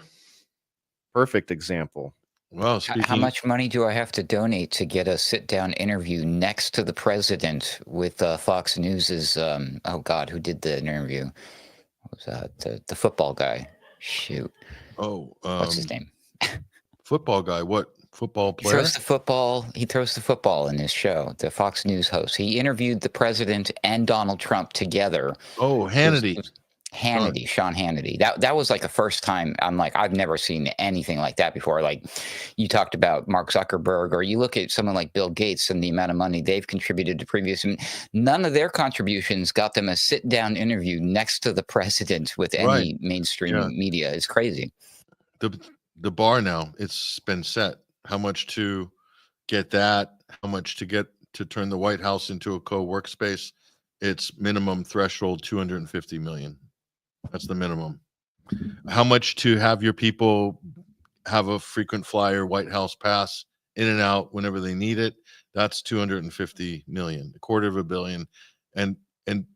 So that's what the Israeli lobby has, that frequent flyer all access pass, backstage, VIP, the gold ticket, whatever. Do you think that price is going to stay at 250 million next election? No. It's going to be higher. It'll be in Bitcoin next time, Patrick. It'll be half a billion, I think, by the next election. By 2 or 3 election cycles, that gold ticket, that Willy Wonka special job is going to be $1 billion. That's the buy-in cost. You want the White House? You want to run it with us? It's $1 billion to get in. That's the entry cost. So they've set a precedent. And this has been building up for years, by the way. And funny enough, we're on the Sunday screening today. We have a film called, I'll bring it on screen, which is just about this exact issue. And the name of that film is called American Oligarchy. I'll try to bring that up on stage if I can. And it basically is about this buildup that's happened from Citizens United opening up these super PACs to unlimited funding to where we are now, which is like unprecedented levels of money in U.S. politics here. I'll bring that up on screen. There it is. American Oligarchs, the Cost of American Democracy. That's our Sunday screening. That's at 21st Century Wire right now, folks. So check that out. It's kind of an interesting film. It's definitely got some good information in it and talks about the bank and stuff like that. There's a little bit of Democratic talking points in there in terms of, like, climate denial, that kind of thing. But if you overlook some of the basic stuff, you can see there's definitely a trend going on there. So yeah, that's somewhat interesting. There's other better films, actually. We're going to try to find some other ones as well on those topics. But as an example, yeah. I haven't actually seen that one yet because it came out in 2020. My mind was a little bit consumed with other things in 2020, so I'm looking forward to checking that one out. Yeah, no, that was definitely in 2020. And I'll bring something else up on screen, actually, while we're at it, that's of interest. Let me try to identify this particular item here. But yeah, let me see if I can get this right. Okay, it's a couple things, but let's just start here, because I think we need to have this conversation, because they're going to have this conversation a bit more. Now, I was talking about this while the audio dropped on the first segment, but we'll bring this up on stage. Have you guys seen this? I did see this. You saw that. So that's our Secretary of State, Marco Rubio. And I saw him talking on screen, and I thought, when the audio's off on X, you just see the video rolling, and I thought maybe he's talking about, Ash Wednesday or, something Catholic. So I thought, wow, maybe this is interesting. I thought, no, he's talking policy. I'm like, what's he doing with the cross on his head? I know it's Ash Wednesday, duh. But, like, why? You know what I mean? Like, yeah, for your close-up video, and like a lot of people when they do that, it's not so dark. Like, is that grease paint? Like, I mean, no. When we go to church, when I remember going to Ash Wednesday as a kid, and then the priest puts the thumb on there, and there's just this kind of like rubbed out mark on your forehead. You can't really distinguish what it is. It's just like it's almost like you've been playing in the dirt or something, and you got something on your head, and you probably need to wash that off. Like, it doesn't look very clear. So Rubio's gone out of his way to kind of really make this statement, and then as a U.S. official, and I'm so against this because America has multi-denominations in it, so it's almost, you're really crossing the line of church and state here. You really are. And so Marco Rubio's virtue signaling. And again, this is acceptable right-wing virtue signaling now, to say that you're a Christian. And there is a kind of resurgence of Catholicism because some famous people are converting to Catholicism, and fine, I'm aware of this, okay? But there's also passages like in Matthew and so forth that specifically state, don't be outward in your, proselytizing about your prayers. Do it in private. Be humble in the face of God, and let people judge you by your actions, not your outward, symbols and signals. And this, to me, is a kind of a violation of those passages in the Bible. They're not saying, go on national TV and show them you're a Christian. It's kind of like crusade mentality. You know what I mean? I don't like the way this is going. So, I mean, what are your guys' thoughts on this? I mean, I full disclosure, I was born and raised baptized Catholic. I don't go to church every Sunday, but I do attend Mass at different times for different events. I wouldn't say that I am a pious Catholic. I try my best to adhere to best principles, practices, and so forth. But, so I'm not your model Catholic Christian. I'm not. So I'm not holier than thou, and I'm not pious by most people's standards. So that's where I am at. And I have a problem with this on so many different levels, mainly politically. So what do you guys think? I don't know what his intention is, but the ultimate result is the same. It looks clownish. It looks theatrical, and it's not a good look. And he should know that, or somebody around him, somebody on his team should have been like, "Hey, maybe we should tone this thing down." However it happened, but I mean, it ultimately just looks like he went a little. It almost looks like makeup. He looks like he went in the studio and he was like, "Oh crap, here, can you make it?" I mean, it looks totally done up. It looks fake to me. Yeah, that's what I'm thinking too. Like, I've seen plenty of people do the Ash Wednesday thing, and like you said, Patrick, I'm used to it actually looking like some ash on one's forehead, maybe with a shape of a symbol. Probably not after a couple hours of since it was put on. But this, to me, speaking as a fan of black metal music, and I'm familiar with what it looks like when people have grease paint on their face. I grew up listening to Kiss. That looks like grease paint to me. That is not ash, and that is definitely a political statement that he's making. So to me, it's just it's clown makeup on a clown, quite frankly. So I'm gonna really this is gonna go south right now, in a big way, guys. So imagine he's doing this on national TV with that symbol there, and then imagine if he's talking about bombing Palestinians or threatening Palestinians. I mean, that would be quite beyond the pale, wouldn't it? Like, that would be something, wouldn't it? Yeah, I mean, yeah. You're already representing the country at one of the highest political levels. How that happened, I'm still a little bit bewildered by, but it is what it is. So yeah, to go out there with, I mean, to me, Pat, it's a big statement, and I am a political Zionist and a Christian Zionist or a Catholic Zionist, or however he might frame it. Like, that's what I'm seeing. And if he's out there, and we know that from his words and his actions already, you don't need to, paint your face to drive the point home. But yeah, to your question, like that would not be a good look. And now, if he was looking like this, saying, "We need peace on earth. We need to stop killing all the people in Gaza and in the Ukraine and the whole world. We need to stop all wars." Now, if he's coming forward with that kind of universal message, unqualified world peace, unconditional world peace, I could kind of buy it at that point. I would accept it, and I would probably say that's a brave gesture.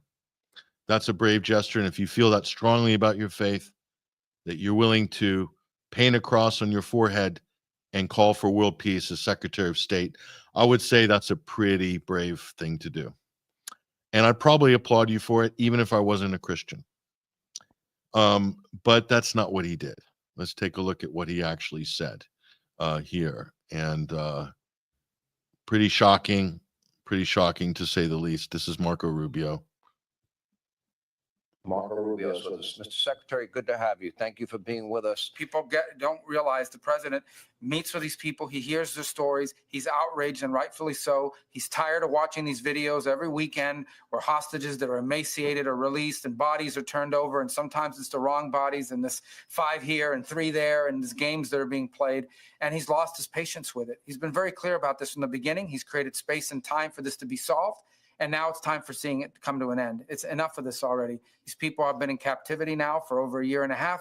These are monsters. It needs to stop. And you know, I wish there were more international pressure along the same lines here. But I'm glad he's putting those statements out. I think he doesn't say these things and not mean it, as folks are finding out around the world. If he says he's going to do something, he'll do it. He'll do it. And so they better take that seriously. Marco Rubio. That's Sean Hannity, guys. Basically saying if they don't hand the hostages over, Trump's going to bomb Gaza into Kingdom Come. So that's what Rubio is talking about there.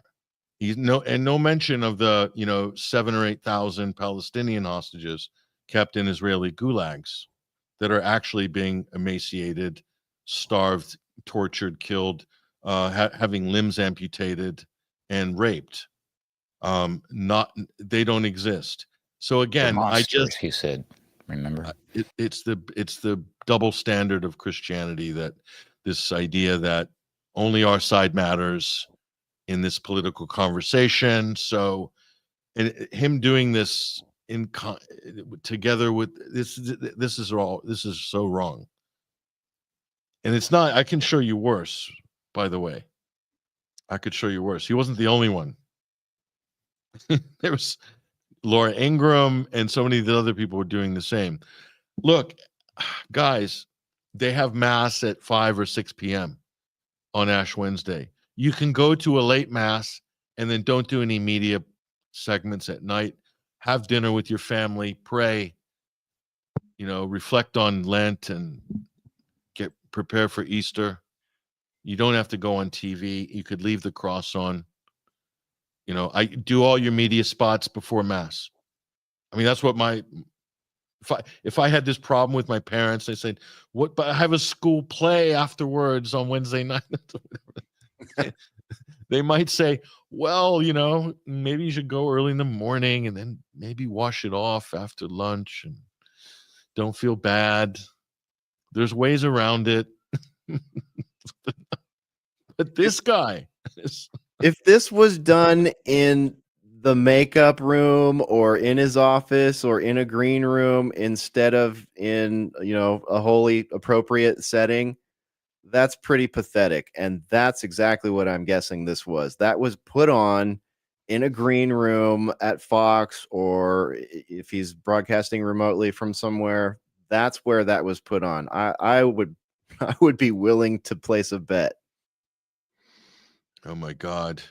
I feel like I shouldn't subject you guys to this, but I shouldn't subject our audience to this. But the problem, guys, is the audience has already seen this, what I'm about to show you. Okay, it's so bad. It's so bad. Along the same theme of the born again proselytization of the media audiences for full political effect, I will introduce to you none other than the most respected political pundit on the internet, Russell Brand. Let's take a look at Russell Brand. What was Russell Brand doing on Ash Wednesday? Again, this is painful. This is going to hurt, especially Catholics. You're not going to like this. You're not going to like what this man is doing to your religion. The clowning, the levels of clowning here are something else. This is on another level. It almost makes Rubio look completely plausible and even humble in comparison. That's how bad this exhibitionism is. Here's Russell Brand, folks. Here is something that the political establishment and propaganda media don't want you to know. War! What is it good for? Controlling the population. Hello there, you awakening wonders. Thanks for joining me. We've talked so much about the Ukraine war. You wonder what you can say that's novel and interesting. Isn't it an example of mass media control? Is it an example of how, as Julian Assange says, the function of government is to get your money and get it into private hands as quickly and as slickly as possible? Certainly, Brett Weinstein believes that the Ukraine war inherited the mantle and lens of COVID. It was a way of indicating what the legacy media wanted us to believe and therefore what the establishment agenda was. Let's have a look at the Ukraine from that perspective. With all due sympathy to Ukrainian people and their suffering, we have to recognize. Guys, I want my alternative media back. We deserve better alternative media. Is there an alternative to this alternative? Because I can't get into that. Look at this clown. This is what is this? There's nothing nice we can say about this guy. He looks like, I don't know, like the male version of a wannabe trad wife or something. Like he's got the poltergeist Debbie Gibson. He's got the Debbie Gibson hat on.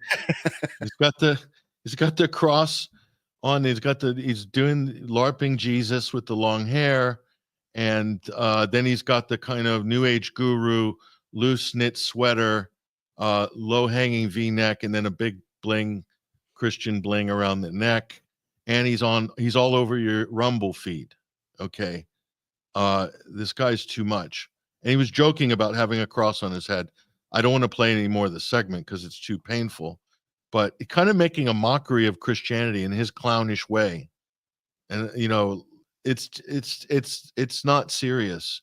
And then he is basically recurating like alternative media content and then doing it in his vapid style. And then spitting it out, and then basically we need to be following him and Brett Weinstein and all these new, and what's he comparing COVID to Ukraine? He basically said that Ukraine is the new mass formation. Were you around in 2022, Russell? Yeah, new.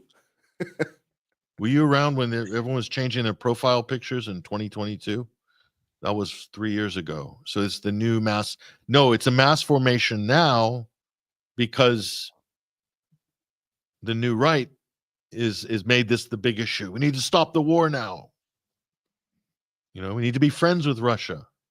Friends with Russia. So it's safe to say these things because Russell has made it safe for us. We can now, I feel like I can have free speech finally. After all these years, you guys, I really feel like I've been shackled. I just haven't been able to express myself. And Russell has liberated me, and Joe Rogan has liberated me and allowed me to express my political and geopolitical viewpoints openly without fear of being canceled or persecuted or debanked or, censored by the algorithm. I can't tell you what this liberation feels like. It's just so empowering. It's amazing. It's amazing. And Brett Weinstein as well. Brett Weinstein has freed me from my intellectual prison. It's just, it's so empowering. Are you, Ruckus, were you asking about Russell when you said, is he? Yeah, because I knew he had converted to quote unquote Christianity, but when I saw him get baptized in a river, it reminded me, oh, he's going the Baptist route, like a different kind of Christianity. But apparently, with the ashes there, I had no clue. I really think didn't. This the Catholicism. Yeah, so he's supposedly a trad Catholic, Yeah. and he baptized in his Y fronts. Is wearing the white underwear. Linens. Not the best look, but anyway. So the tattoos, got the cross, got the whole. It's the whole package. This is the new look. This is the like if you have the PR team and the supporting staff that is required to create this, even if that's just a couple assistants or whatever, but I'm guessing it's probably a much larger team to include a PR person. I think that the uniform, the sort of newly forming uniform around sort of conservative circles, mainstream circles, this is it. This is a complete version of it right here. And, there's variations on it. Obviously, Marco Rubio is not going to show up in the Debbie Gibson hat and the linens, but, you can see the similarity here, and you can kind of see, like, I think kind of what's happening here, maybe as just a facet of what's happening here, like a longer term effect, more subversive effect, is we keep seeing all these things get sucked into the identity politics, right?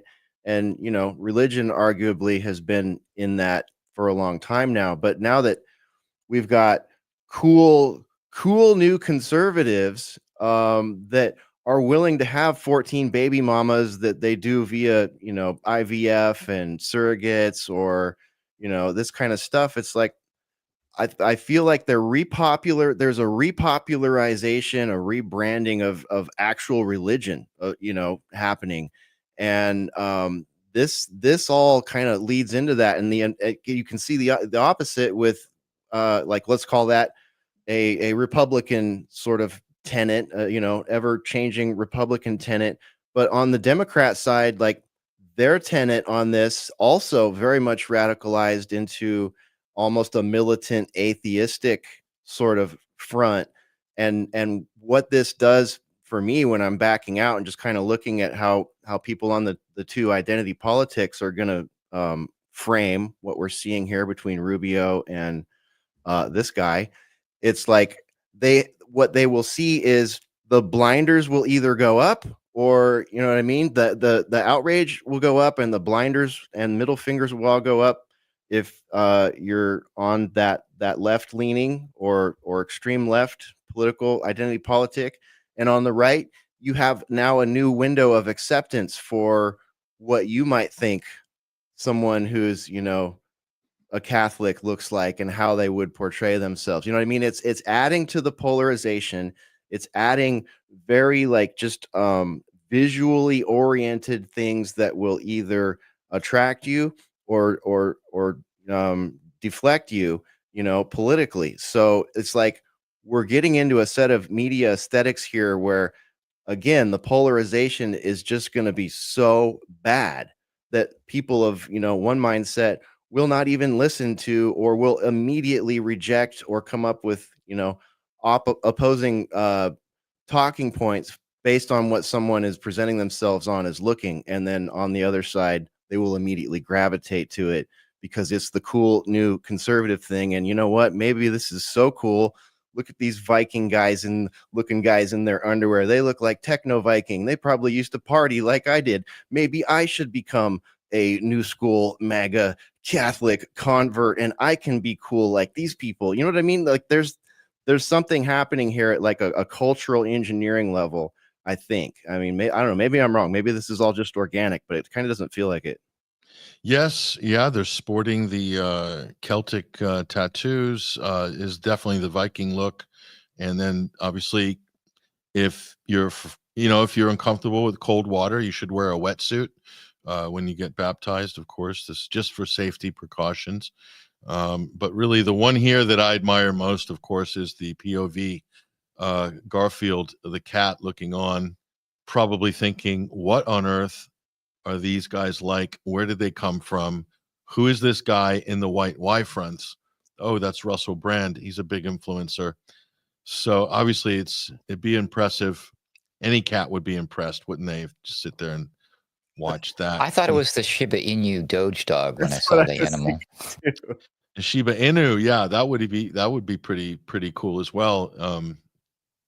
The Shiba Inus. I feel bad for that breed of dog. Actually, it's been really defamed by NATO. Between Elon and NATO, they've really just that poor. It's a beautiful dog, but it's suffered a lot of abuse. Being NAFO's mascot, that alone, no breed of dog should have to go through that. That's That's just cruel and unusual.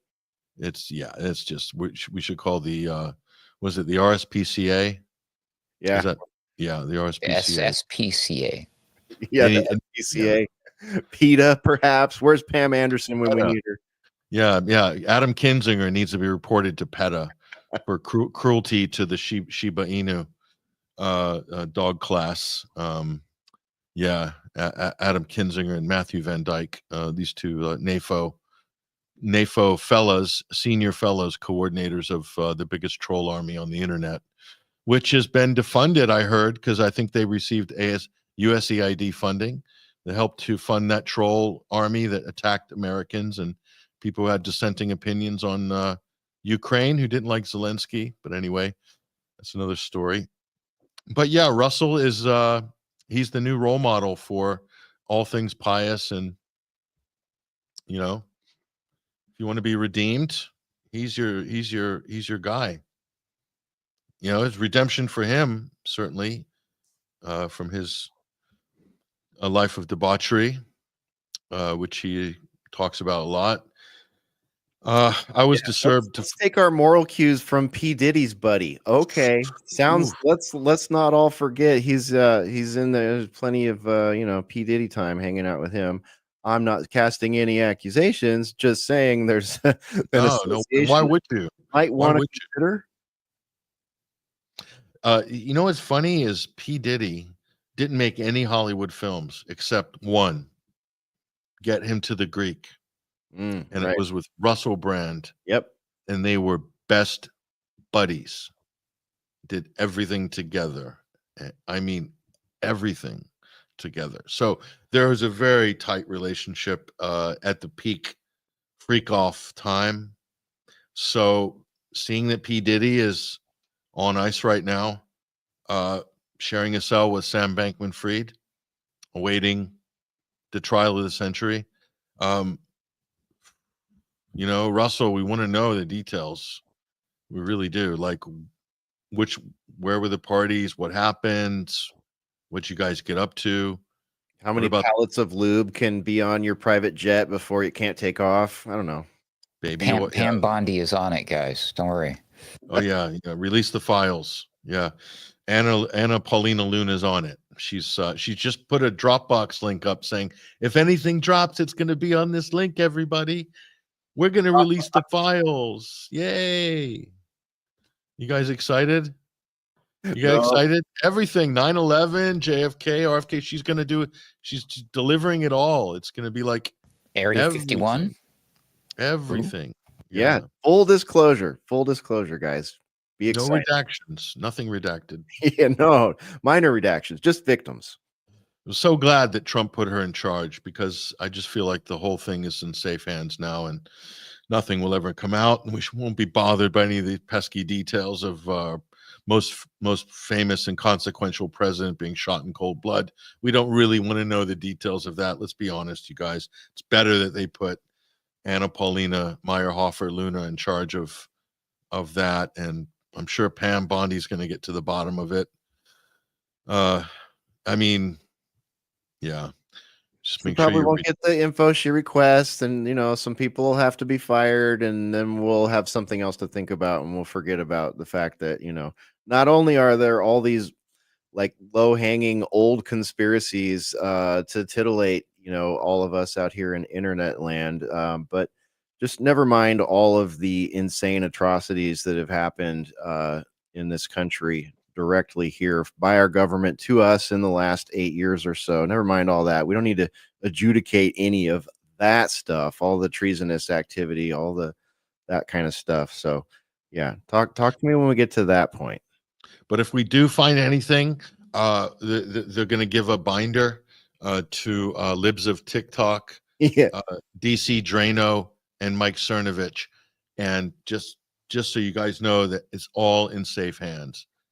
You know, because we're all about transparency, and we're with the people and bringing the people's influencers, Yeah. and they're going to take care of it. It's all good. It's all under control. There'll be a nice photo op outside the White House. It's all good. It's all good. They should cut some extra binders next time for Russell Brand. You know, he should get a binder too, definitely. Yeah. It's all hearsay. I don't care who has the binder. None of it is true until one of these guys shows up and talks about it on either Sean Ryan's program or the Rogan Experience. Well, let's give Sean Ryan a binder too. Why not? I mean, he's doing Yeah. a fantastic job of delivering the truth to his audience. There's definitely no CIA talking points being laundered through his high-end podcast, are there? Oh, definitely. Sean gets his binder. It'd be like, Mario can talk about this on his new show on X, 69 Minutes. I forgot about that. Which he ripped off of some other show on X. I mean, that's just the most ridiculous thing I've ever seen. Yeah, I mean, it's bad kitsch, basically. I don't know. Just don't want to get into that. I mean, it's just insane. But yeah. It's so ridiculous. God, this is just so stupid. Yeah, 9/11. Yeah, we're gonna give you all the information on that. Don't worry. I mean, it's pretty. I think that like our audience and more people are starting to get it. You know, and to to give some credit to people like Candace and others. It's in the mommy blogger sphere. It's in the PTA sphere now. A lot of these talking points, especially about Israel, are now in those spheres, whether people like it or not. That has gone a little bit wider. That has been one of the side effects of this massive shift in Overton window that we keep seeing. So there are new people coming to try to understand the Israel question, the Mossad question, how those fit into historical events that may have shaped society or may have shaped their worldview in the past that they're re-examining. There is a lot of this going on right now. And it may be at a slower level, than some of us that have been doing this for a decade or more or their whole lives would be happy with. But there's definitely probably the largest contingent of mainstream media or just internet media consumers right now who are starting to realize that you can't have a full 9/11 disclosure and you can't have a full JFK disclosure. And we could probably go down the list of, 14, 15, 50 other things you couldn't have full disclosure on without somehow Mossad or Israel or a combination of various intelligence agencies attached to a number of countries and or military elements and or political elements and or banking interests and financial interests. Like, people are starting to realize, like, when we've tried to describe this thing over the years, it started as Illuminati and then it became deep state. And then, you've got all these little fractions of people saying, oh, it's Israel, or, oh, it's CIA, and they get way down in there. But I think in like the overall picture right now, people are starting to get what these nebulous terms like deep state and Illuminati can actually and are actually composed of. We may not have all the names and all the things, but I think the concept, the people are in larger numbers now starting to understand that they will never get unredacted documents on that until those things are like something that are just historical fact and not something that's buried in propaganda. And that's probably the biggest hurdle that we have right now. But I think more people are getting it. They're like, yeah, of course. And 5 years ago, this wouldn't have been the case. And now that's a larger number of people. So, maybe it's neither here nor there. I kind of feel like part of that is planned and part of that is important to the politicization of everything and the polarization of everything. But part of it also feels like a runaway information train. Yeah, yeah, it's inevitable. A lot of it's just inevitable. But we have to thank our patron saint of the independent media. Of course, there he is, Russell Brand. Because without Russell, we wouldn't know any of this stuff, you guys. Let's be honest. It was Russell that exposed it all. It was Russell who exposed 9/11 first. He was first with Ukraine, and he was first with COVID and the vaccines. It was Russell. I mean, yeah, he was a year and a half late, but he got there in the end, and we should all be cheering for him because he eventually got there. You see, and we need role models like this, right? The only thing he's exposing right here is his tidy whities, and it's disturbing me. We have to be thankful for him and all of the people at Rescue the Republic for rescuing the Republican Party. Well done, guys. I'm sorry, but the man bun is the worst part of that picture. Well, at least he wasn't wearing an Alice band, okay? So it's not all bad. It's not all bad. I mean, do we really want to get into that argument, Ruckus? Do we really? Should I bring Theo Vaughn up and we'll talk about hairstyles? Do you really want to go there? Some people like their man buns. I get you. But if I was running for office, I would definitely make that my platform. I would get everybody divided over man buns, and then we can control the people that way. Do you guys remember the early days of the internet when like these novelty websites were up with like specific things on them or subjects? Niche. One of them, one of the greatest websites ever was called Mullet Hell. I remember that one. Oh, you saw that? Yeah, it was fantastic. Wow. I've never that is imprinted on my brain. Me too. I committed time theft at work to look at that webpage. I just sat there and laughed at that.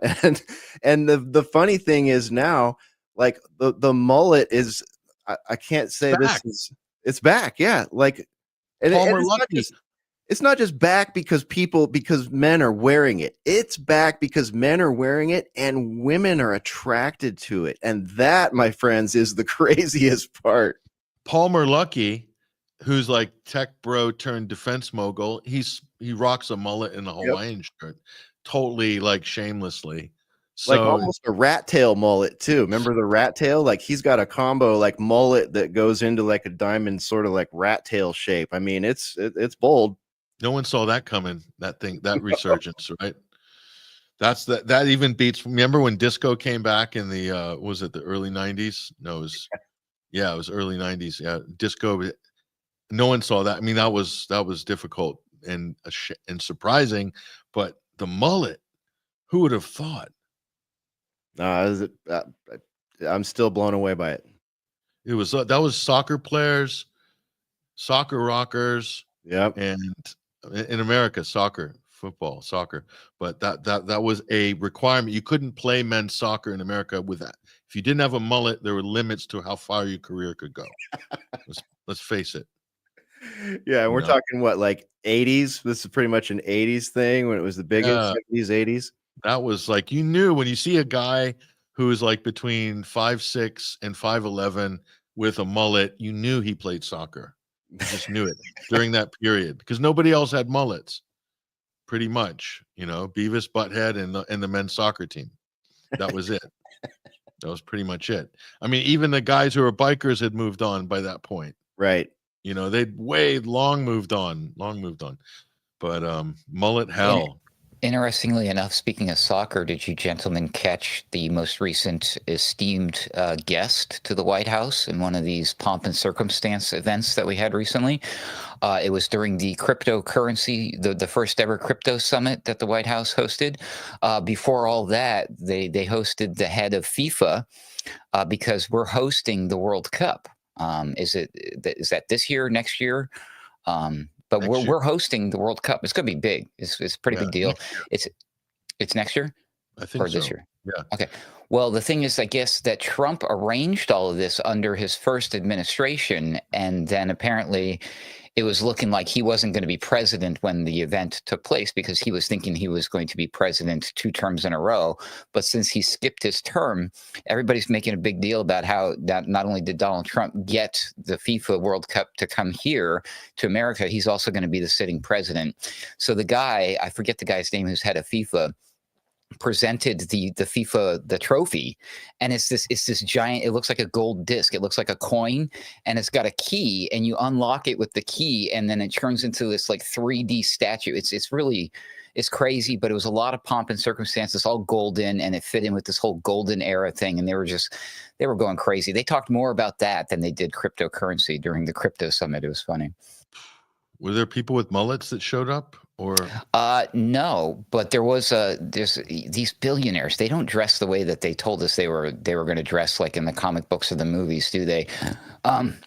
There was a guy who's the head of Chainlink, and Chainlink is one of these huge cryptocurrency projects. He was wearing a suit and tie during the crypto summit. I forget the guy's name, Alex something, if I'm not mistaken. But when he's usually dressed on camera, wherever he goes to an event, he looks like Bob Vila from This Old House. These billionaires dress very bizarrely. They don't dress like in the suits and the tuxedos in real life. It's pretty weird. Yeah. Well, speaking of crypto bros, I thought you were talking about when you said there was a crypto summit, there would be like Javier Milei, Elon's buddy, basically, that he was there or something like that. Like that would be one of those guys. Let me see if I can bring Milei up. But he the chainsaw guy, basically from Argentina, because he got caught in a crypto scam recently. He tried to do a meme coin while he was president and did a massive rug pull for 100 million. Yeah, Javier Milei. Nice guy, you know. Haktua model, using the Haktua financial model. Yeah, exactly. Exactly. Here he is. We'll bring him up on stage. This is the guy there, that guy. Yeah. So imagine you're president and your thing you're famous for is being financially prudent and responsible, right? And you run a meme coin while you're president. You do a rug pull, everybody loses their money. And then you go and you accuse people of being stupid for investing in it and say that just because you put it out on your Twitter account, it wasn't my official president account. I put it out on my personal account, which also has 4 million followers. So it's not my problem, he said. Me no problemo. Me no problemo, you know. Tu problemo. No mi problemo. So here he is. So after that's a national scandal. He's investigated for fraud now. And what do you do at that point? Do you think, what should I do when I'm under investigation for fraud? I've just done a rug pull with a meme coin as president of Argentina. What should I do? Let me think. I know. Let me go to CPAC. Yeah, I'll go to CPAC. I'll get on stage with Elon, and I'm going to get the chainsaw out, and we're going to be so cool. Yeah, I'm a scam artist, but yeah, I abuse my position as president, but you know, it's all good. It's MAGA. I'm with Elon. This is CPAC. Let's go. Let's freaking go, guys. I mean, this is so, yeah, totally credible. You know, this is the new right, guys. I mean, I gotta point out, why is Milei's chainsaw so inferior to Elon's chainsaw? I mean, have you looked at both of these? As a matter of fact, I have. We will compare chainsaws because the comparison is striking. We'll bring on the Elon had. Are you saying that Elon's chainsaw was far bigger? Grander, far grander. I mean, Far grander, much more impressive. It's longer. It's got spikes. It's got gold plating and like candy apple red paint on it. Plus the bling. And it was gifted to Elon from Milei, but now we know how Milei can afford it, apparently. That's what you got. You're picking up what I'm putting down, Ruckus. So Milei pulled the rug out in a crypto scam, and he's able to afford a much nicer chainsaw for Elon. Okay, so something like this chainsaw here. Let's go. There you go. Yeah, something like that, right? Yeah, that's the one. So Milei bought him that chainsaw as a gift because they're such good buddies. They're such good buddies. And this raises an interesting question. If they're best buddies and Milei's running a mem coin and there's $100 million rug pull, what are the odds that Elon Musk was involved in that mem coin launch and had put money in it and pulled the rug? Is there a possibility? What do you think? Small possibility, medium possibility, big possibility? What do you guys think? What would you bet on? I'd go medium. I'm gonna ride the fence and go medium on that one. Highly likely. 50-50. Yeah, very plausible. Totally plausible. 100% plausible. 100% plausible. And what do you think if he's been pumping and boosting Milei nonstop for the last almost a year, and then the mem coin gets launched, and then Elon doesn't say anything about the mem coin? Totally silent. And Milei gets busted, and Elon's silent. What are the odds? To me, the odds start going up a little bit. I'm suspicious. Let's just say I have questions at that point. I would suggest that Elon stands to benefit if there's no hardcore regulation coming against social media being used to pump and dump these things. So I think that it's in his best interest to keep it all on the hush hush. That's my personal. I don't think he was necessarily involved with this. I think he might be in general. Maybe a bunch of these big groups. With the Milei one, it turns out a lot of people have been doing the investigation into this, and it looks like the same people are involved all the time with these things. So it looks like there's like a ring going on, and there might be a ringleader. And again, maybe this group of people got together and did put pressure or bribed social media companies and regulators to allow them just to pump and dump their crap coins. I won't say the other word, but I don't think he was personally involved in this one. They exposed the gentleman who was heavily involved with this whole project, Hayden something. I think his first name is Hayden, and the guy admitted, and they showed evidence. People found tweets where this guy Hayden has a connection directly to Milei because he's been paying off Milei's sister, who is also another member of the government there next to her brother. So I think that's how they did it that way. And he said things like, "I own that guy," except he used the N word. He referred to Milei as the N word. He says, "I own that N word." It's crazy. Oh, wow. Yeah, I saw the sister was caught up in that scandal. Yep. That was interesting.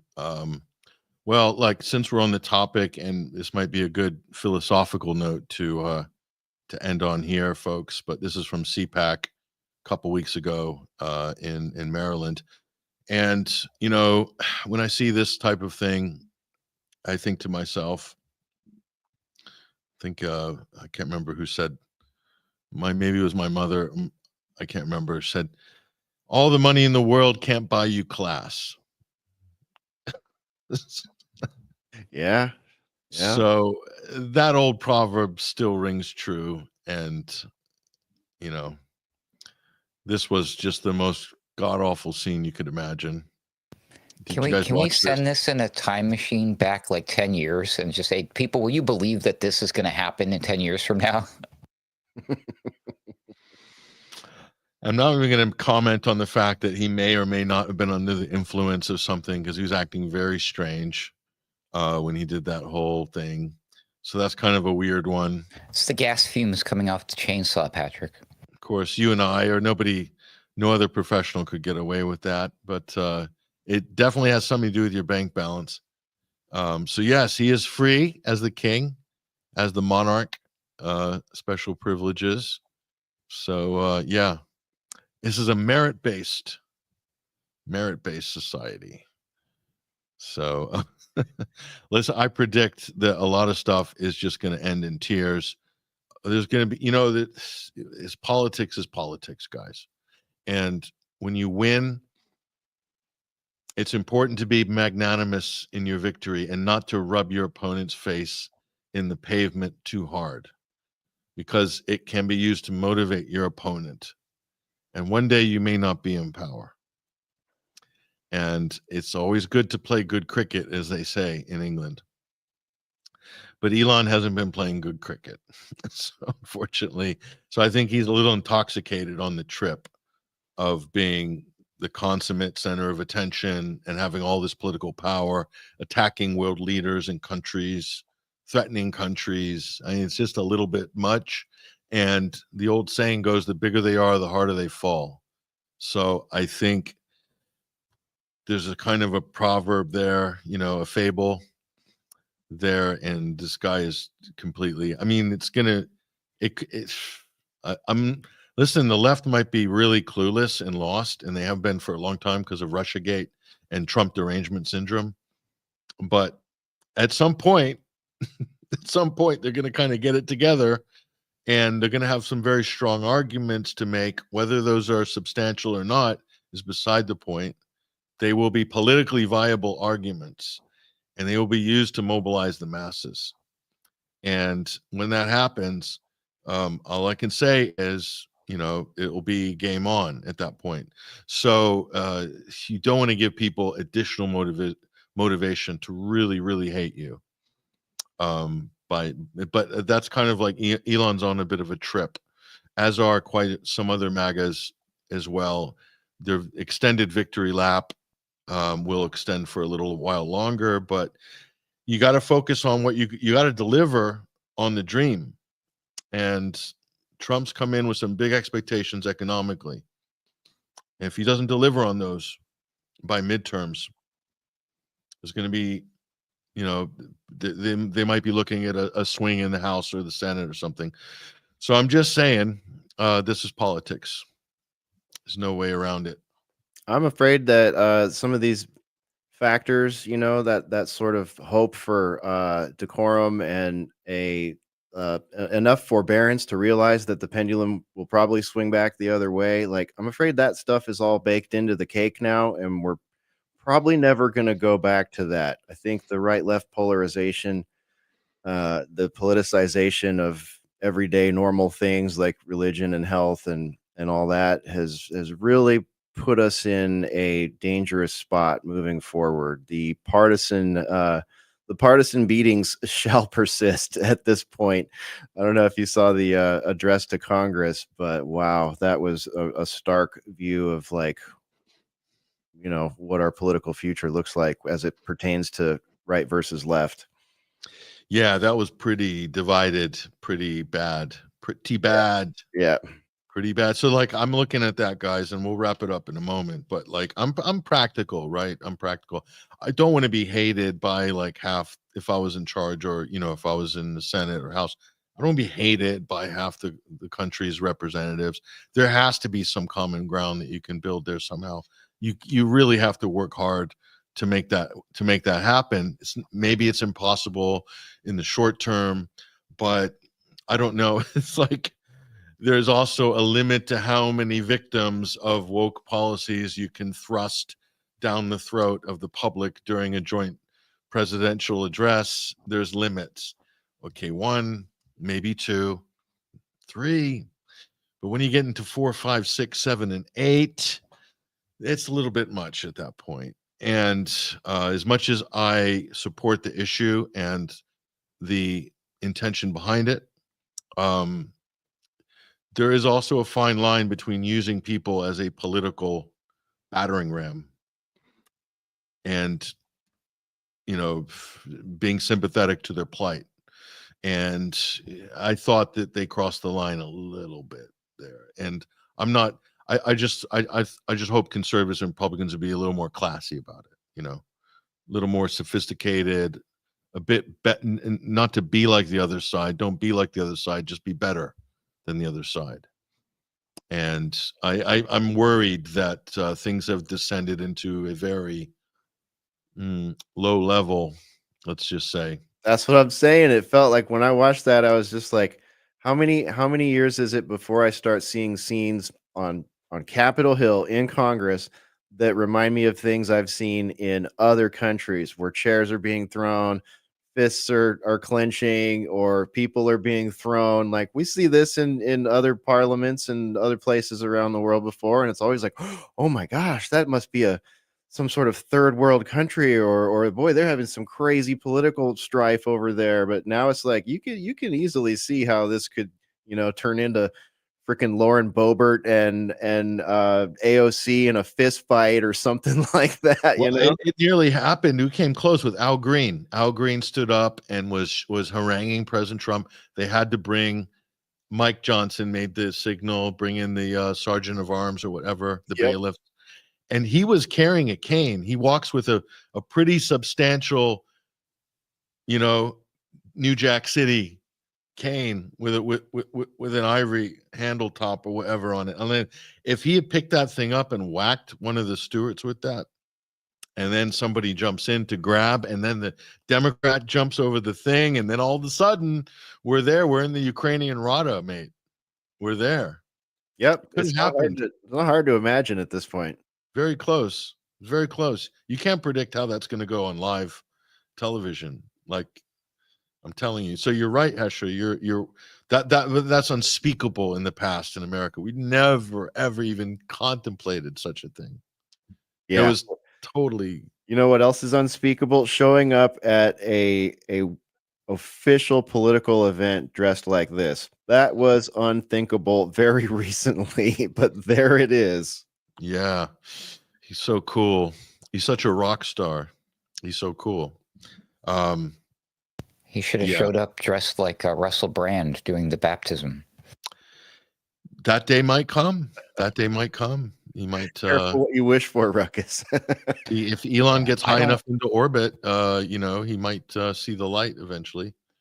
I don't know if I'll ever witness or that we'll see an actual physical fight taking place on the floor of Congress. Maybe we will, and maybe that'll set the precedent. But I think ultimately we're headed more towards this technocracy. They want to turn more control over to algorithms, programs, less people to avoid those types of situations. So maybe we have to have one. Maybe we have to have a false flag row in Congress before that takes place. But that scenario that you're discussing there, Hesher, I'm less concerned about that. I'm more concerned about a scene, the scenario that we saw in that movie American Psycho, where all of these wealthy business elites were sitting at the table, all jealous over each other's business cards, because that I believe is where we're headed. All of these business elites, the billionaire wealthy class, they used to be able to get their fingers in the political pie through their lobbying and other forms of control, their money, their donations, and now they're there. They're part of it. They're inside.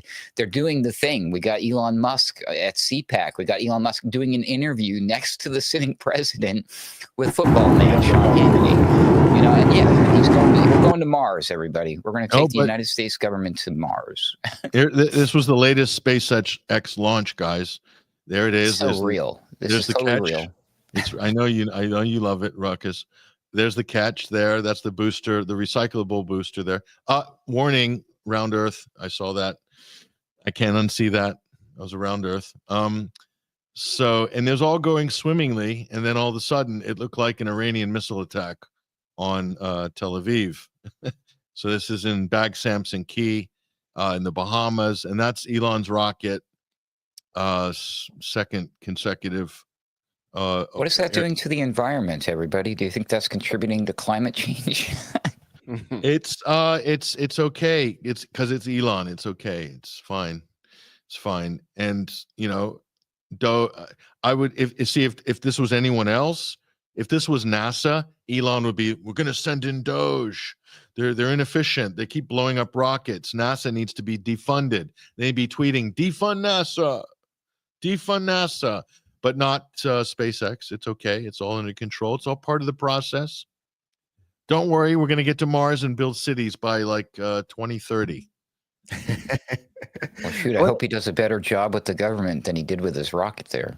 Yeah, and I wonder how Katy Perry and Gayle King feel about this sort of like common explosion of these rockets, because they both were told in the media, there's an article up at Forbes, are going to space. They're gonna hop on Jeff Bezos's rocket, if you could call it that. It looks like a pocket rocket, but anyway, and they're going to go on the first all-female mission to space. Can you believe that, folks? Katy Perry and Gayle King are going to space in Bezos's Blue Origin with a full female space flight crew for the low cost, you guys, of $200,000 for the experience. I mean, Katy Perry's Each? probably got pairs of shoes that cost more than that.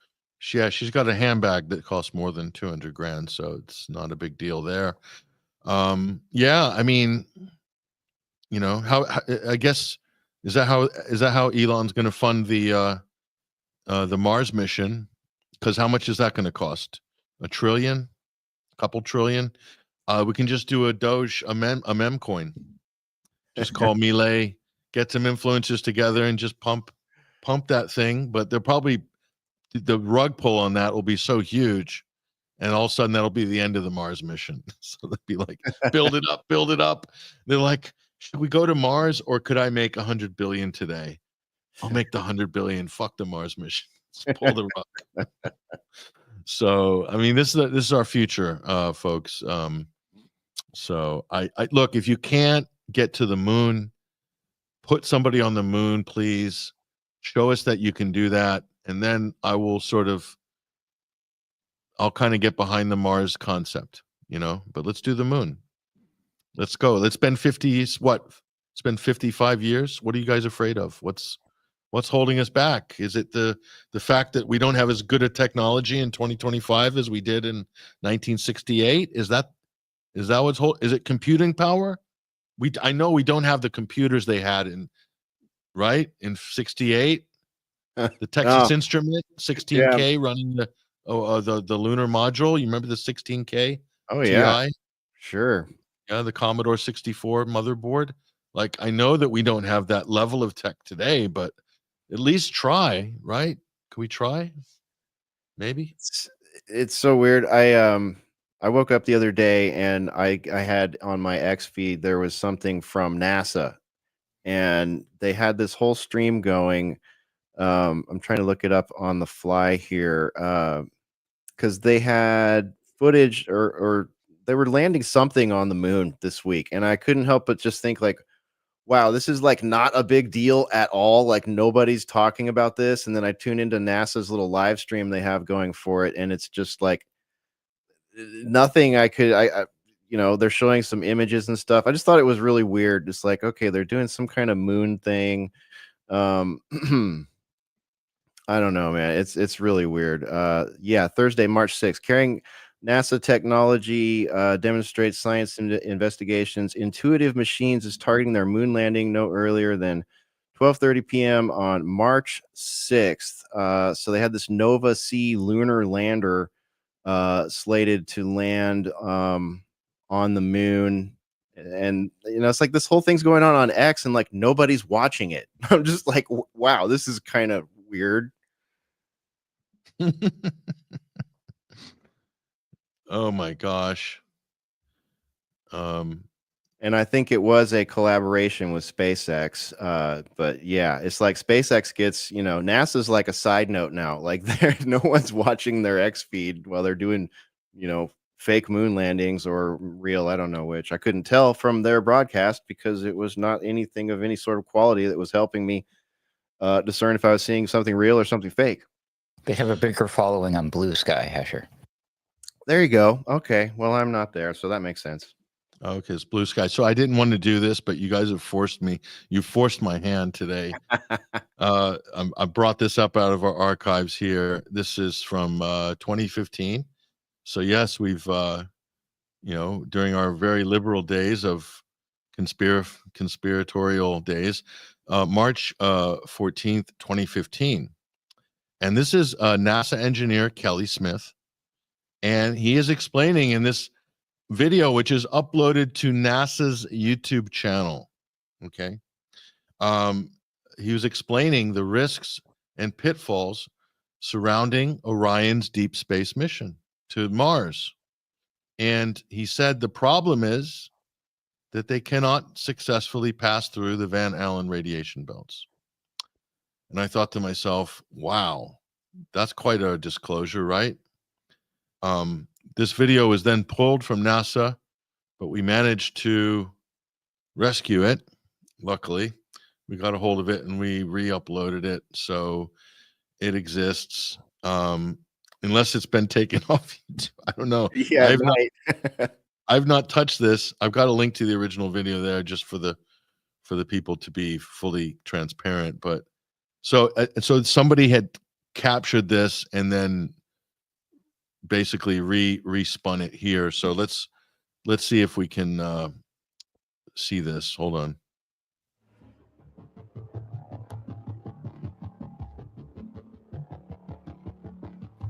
Orion is getting ready to launch.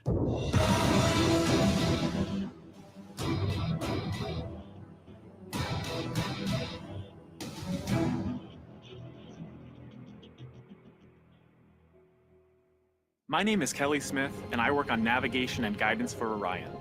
Orion is NASA's next generation spacecraft. Built with versatility in mind, it can take astronauts deeper into space than we've ever gone before, to an asteroid or even onto Mars. For these missions, Orion has to be one tough spacecraft, withstanding high speeds, searing temperatures, and extreme radiation. Before we can send astronauts into space on Orion, we have to test all of its systems. And there's only one way to know if we got it right. No astronauts will be aboard. The spacecraft is loaded with sensors to record and measure all aspects of the flight in every detail. It all begins with launch, aboard a Delta IV as the spacecraft and the upper stage begin their first lap around Earth. Mission Control in Houston is monitoring the progress of the flight. Orion's over 100 miles up and going about 17,000 miles per hour. Just as it passes over the Indian Ocean, we lose communication. As we get further away from Earth, we'll pass through the Van Allen belts, an area of dangerous radiation.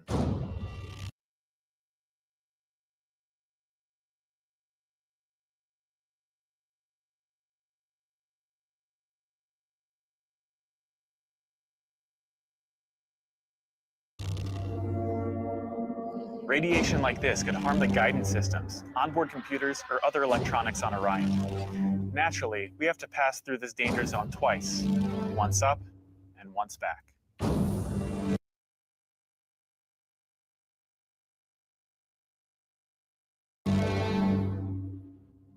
But Orion has protection. Shielding will be put to the test as the vehicle cuts through the waves of radiation. Sensors aboard will record radiation levels for scientists to study. We must solve these challenges before we send people through this region of space.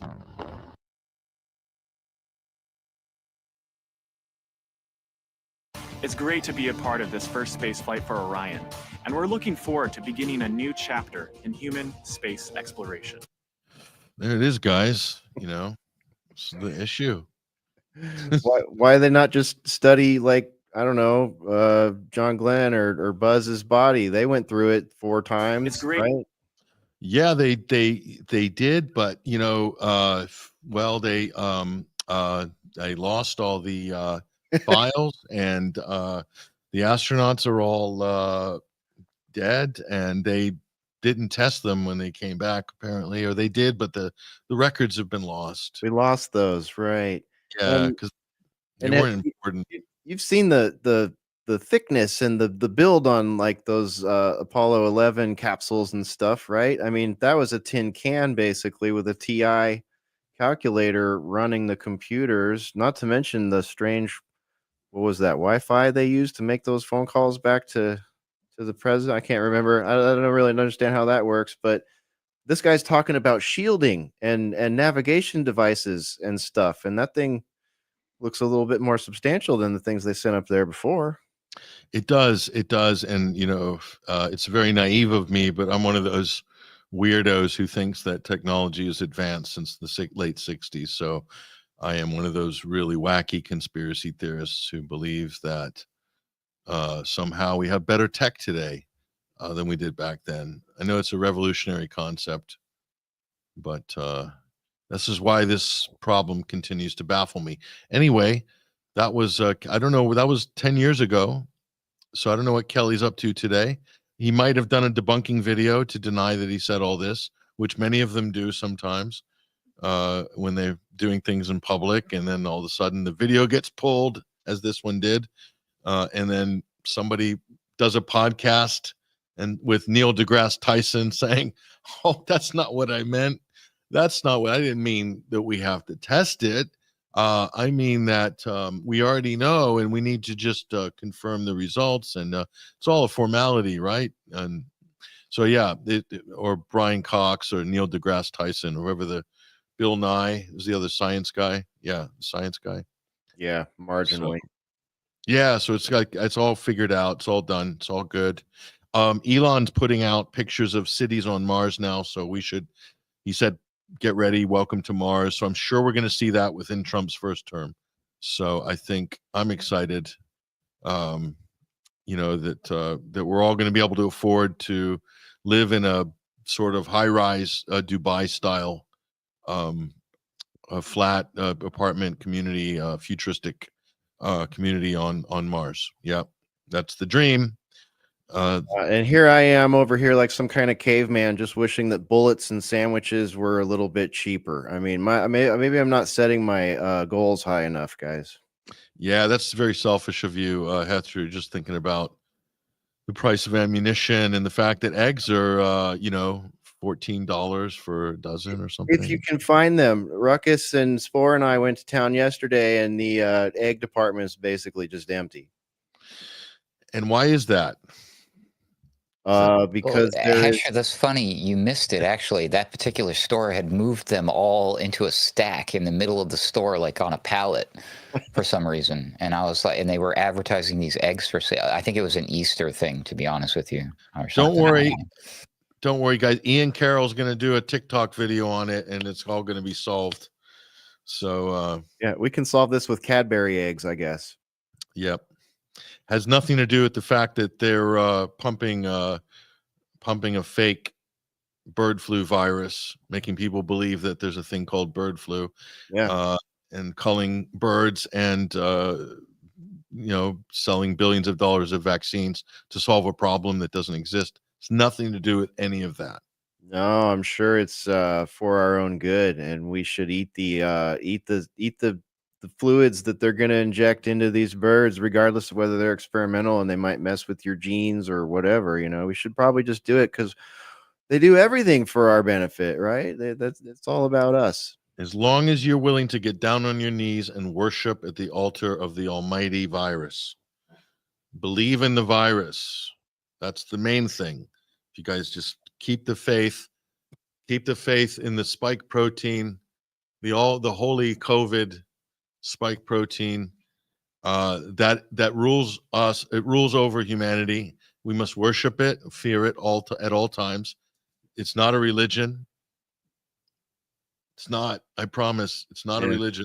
No, yet somehow I will repent and put on 5 masks and make sure I'm 6 feet away from everybody. There's nothing ritualistic about that whatsoever. Pat, did you see that they're saying that Gene Hackman's wife, Beth, died of hantavirus? I saw that.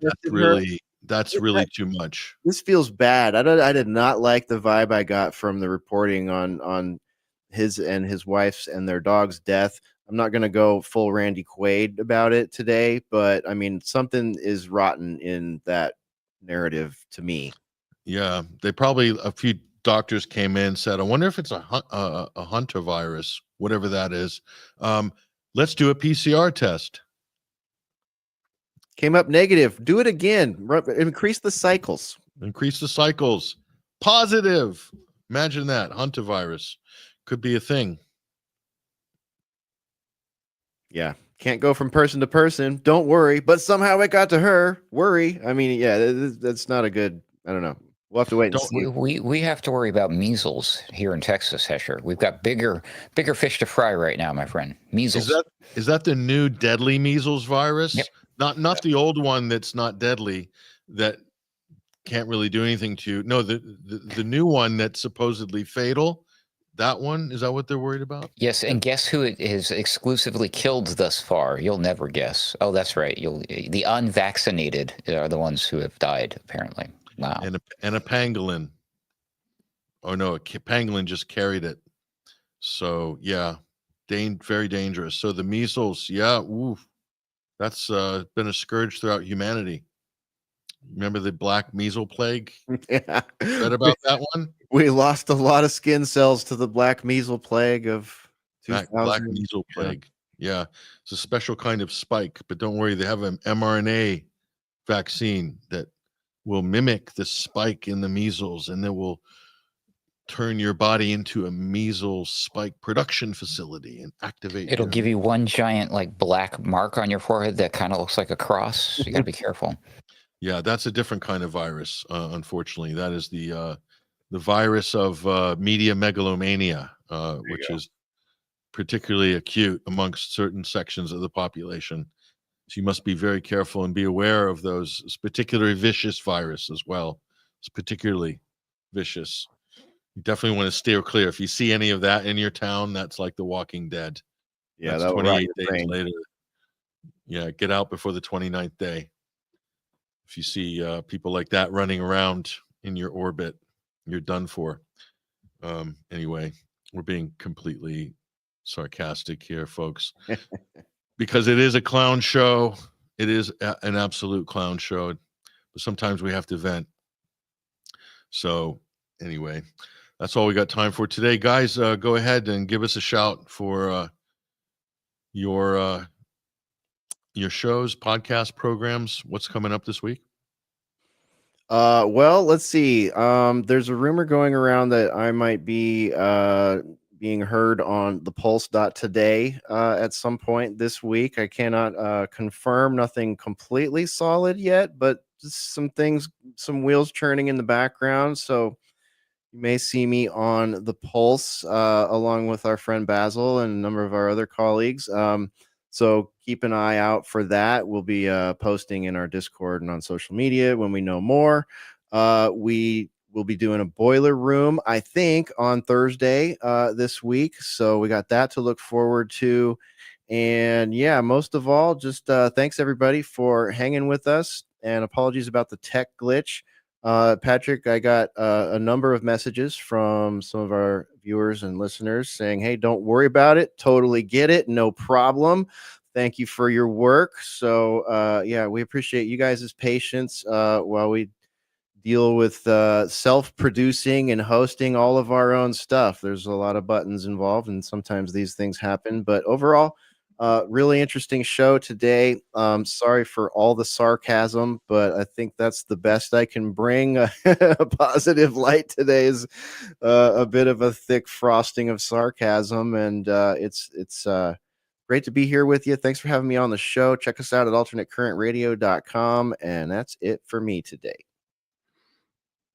Yeah, I think Patrick covered the big important news of the week with his stuff about Syria early on, and then I think we just kind of had a little bit of fun here afterwards, after the little mistake that we had, and we do love and appreciate the audience members for bearing with us through all of that, as well as my own issues with my program, but I got that all worked out. You probably already saw a nice new graphic behind me. That is not by mistake. It's something special that I'm working on right now.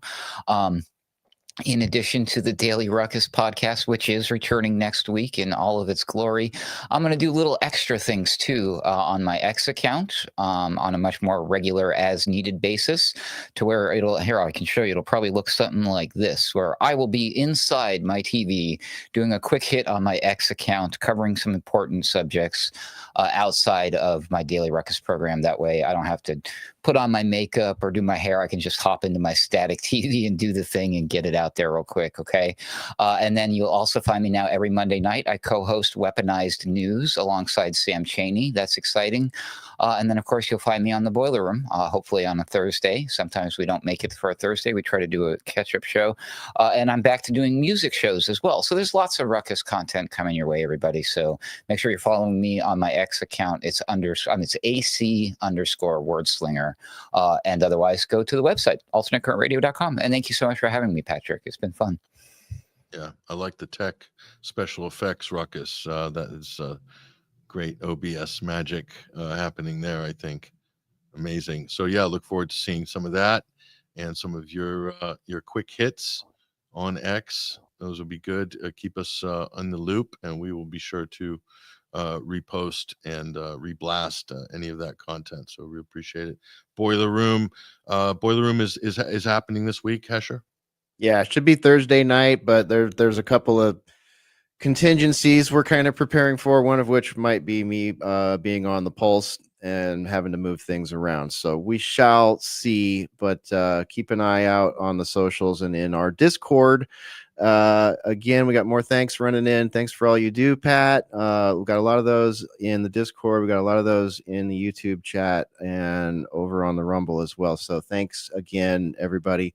And we will see you for a boiler room either Thursday night in its normally scheduled time or perhaps Saturday if Thursday gets bumped. So we'll see you there. Yeah, and get see if we'll get a new probably a new graphic for boiler room. So see what magic we can whip up there on the visual side. But that was from the election, I think. This one still, it is great. The Guardians of the Galaxy raccoon type figure here.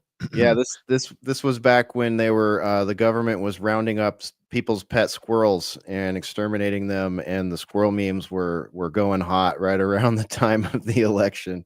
Oh God, I remember. Yeah, I remember that. That It was supposed to be Peanut the squirrel. Yeah, Peanut. That was his name. That was when Biden was taking out squirrels. That's Biden's final act of defiance, pardoning everybody and killing people's pet squirrels and raccoons. What a strange way to make that transition. That was peak Democrat back then. So yeah, they really couldn't go any higher at that point. So yeah, thanks for keeping that one alive. Thank you guys. Appreciate it. And Pulse today. Hopefully be seeing you or seeing some more activity there. Great content as always. Basil Valentine's also active on that platform as well, and Ruckus as well. Thank you very much. Bryan McClain, Adam Clark, aka Ruckus, Hesher. Thank you guys very much. It's been a very, very enlightening conversation today, and I hope we can do it again. We will be tuning out at the moment. We'll be hopefully see you guys on the midweek wire. We'll be hopefully joined by Freddie Ponton again, and we had a great midweek wire this week, and we've had some very informative shows. We'll also be having some other political conversations on there as well. And again, go to our X feed and see, particularly this one, Syria and the Levant, what's coming next. We had a great Middle Eastern-based commentator and philosopher, very well connected to things happening on the ground there, who joined us. Bakar was his name, and it was a very enlightening conversation. And of course, this is my 2 or 3 hour monologue here at X as well. Those are both in my feed. So there's some additional content there. And again, we're providing a lot of this for free, folks, and we can't do that without your support. So we really appreciate the support we have gotten during the winter fundraising drive. Any donations or subscribe and become a member at 21wire.tv to help make it happen for us. And we're also doing Friday at the UK Column News as well. It's another program that I've been adding to our schedule, working with the team at the UK Column. Great team there, Brian Garish and Mike Robinson and all the rest. Mark Anderson as well. So yeah, it's been very interesting. There's a lot going on. We'll do our best to cover as much as we can, and we really appreciate you guys. And thank you again, and apologies for the audio dropout in the first segment, at the end of the first segment. Again, that's a technical issue I think we'll be able to overcome. We just have to do some research tonight, and we'll be able to fix that problem for sure. But I appreciate you guys bearing with us on that very awkward period of 15 minutes of silence or whatever it was. You're probably wondering what the hell we're ranting on about. But I assure you, if it was just going out into the world, into the ether, it was powerful, and hopefully it will arrive one way or another through the ether, through the conversation. Well, anyway, we'll do that. We'll do this discussion again. I might even record something and then re-release it, which is covering all the points, maybe in a more refined way, maybe in a better way than we did on the live stream. So that's something we'll probably try to work on as well. But anyway, that's all we got time for today, folks. And I really appreciate you guys for joining us. And also thank you to everybody out there in the chat rooms at 21stcenturywire.com. We do have the embedded Rumble stream now on our show page before the show begins, which is a great convenience. So appreciate Rumble for improving their tech. We're able to take advantage of some of these features, and that's been great. So it's made life a little bit easier for us as well. So thank you. And that's it. That's all we got time for. All the best, you guys. Keep an eye on 21stcenturywire.com, and we shall see you in the midweek. All the best.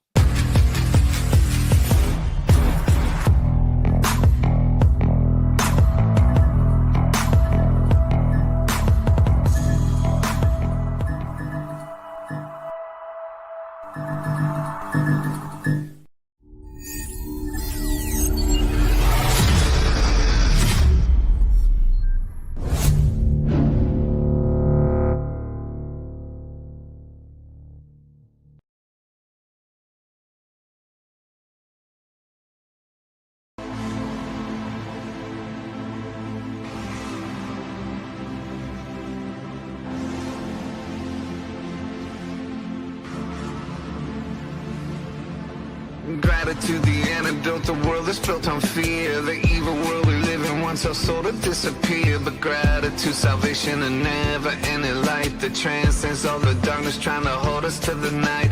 Thoughts say what is missing. Thank you says what's here. Thoughts keep us unconscious. Thank you makes it clear. Back into the moment, the vast eternal now, where God is always with us and holy like a cow, like a sunrise or a child or a garden full of roses. The mind misses the magic and considers all the poses. Why our thoughts against us? Principalities are there, whispering indifference on foundations of despair. So thank you is my mantra, mantra.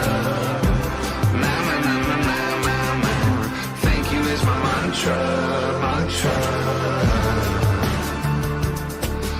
Who set up this funhouse, this journey for our soul, where most never make it and lose all their control? How do we get back any sovereignty from the lies of demons that we pretend to be? Thank you is a pass to a place outside of hell. Gratitude and presence will lift us where we fell, but we have to make a practice to come back into now, in the garden of our gratitude, and push that ancient plow. I don't know the reason we are in a holy war, how we ever come back to who we were before. Did it start in Eden with an apple and a snake? Since then, have we been following with this battle as our fate? So thank you is my mantra, mantra. Na na na na na na na. Thank you is my mantra, mantra.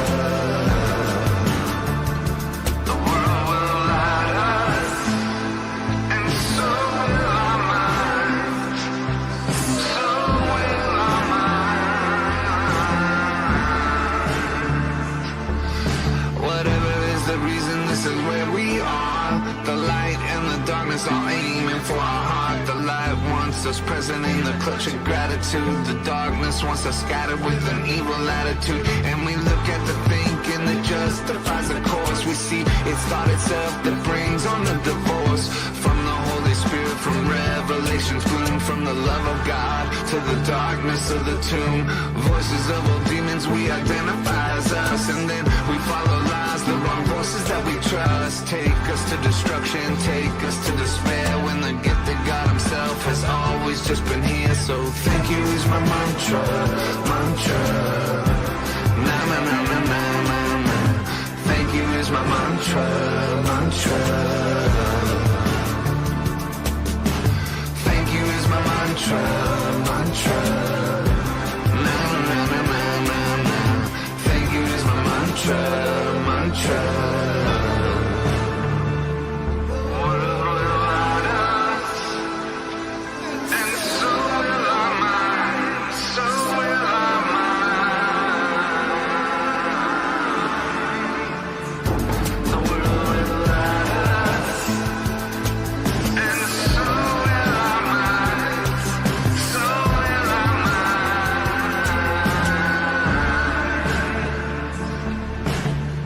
Is my mantra.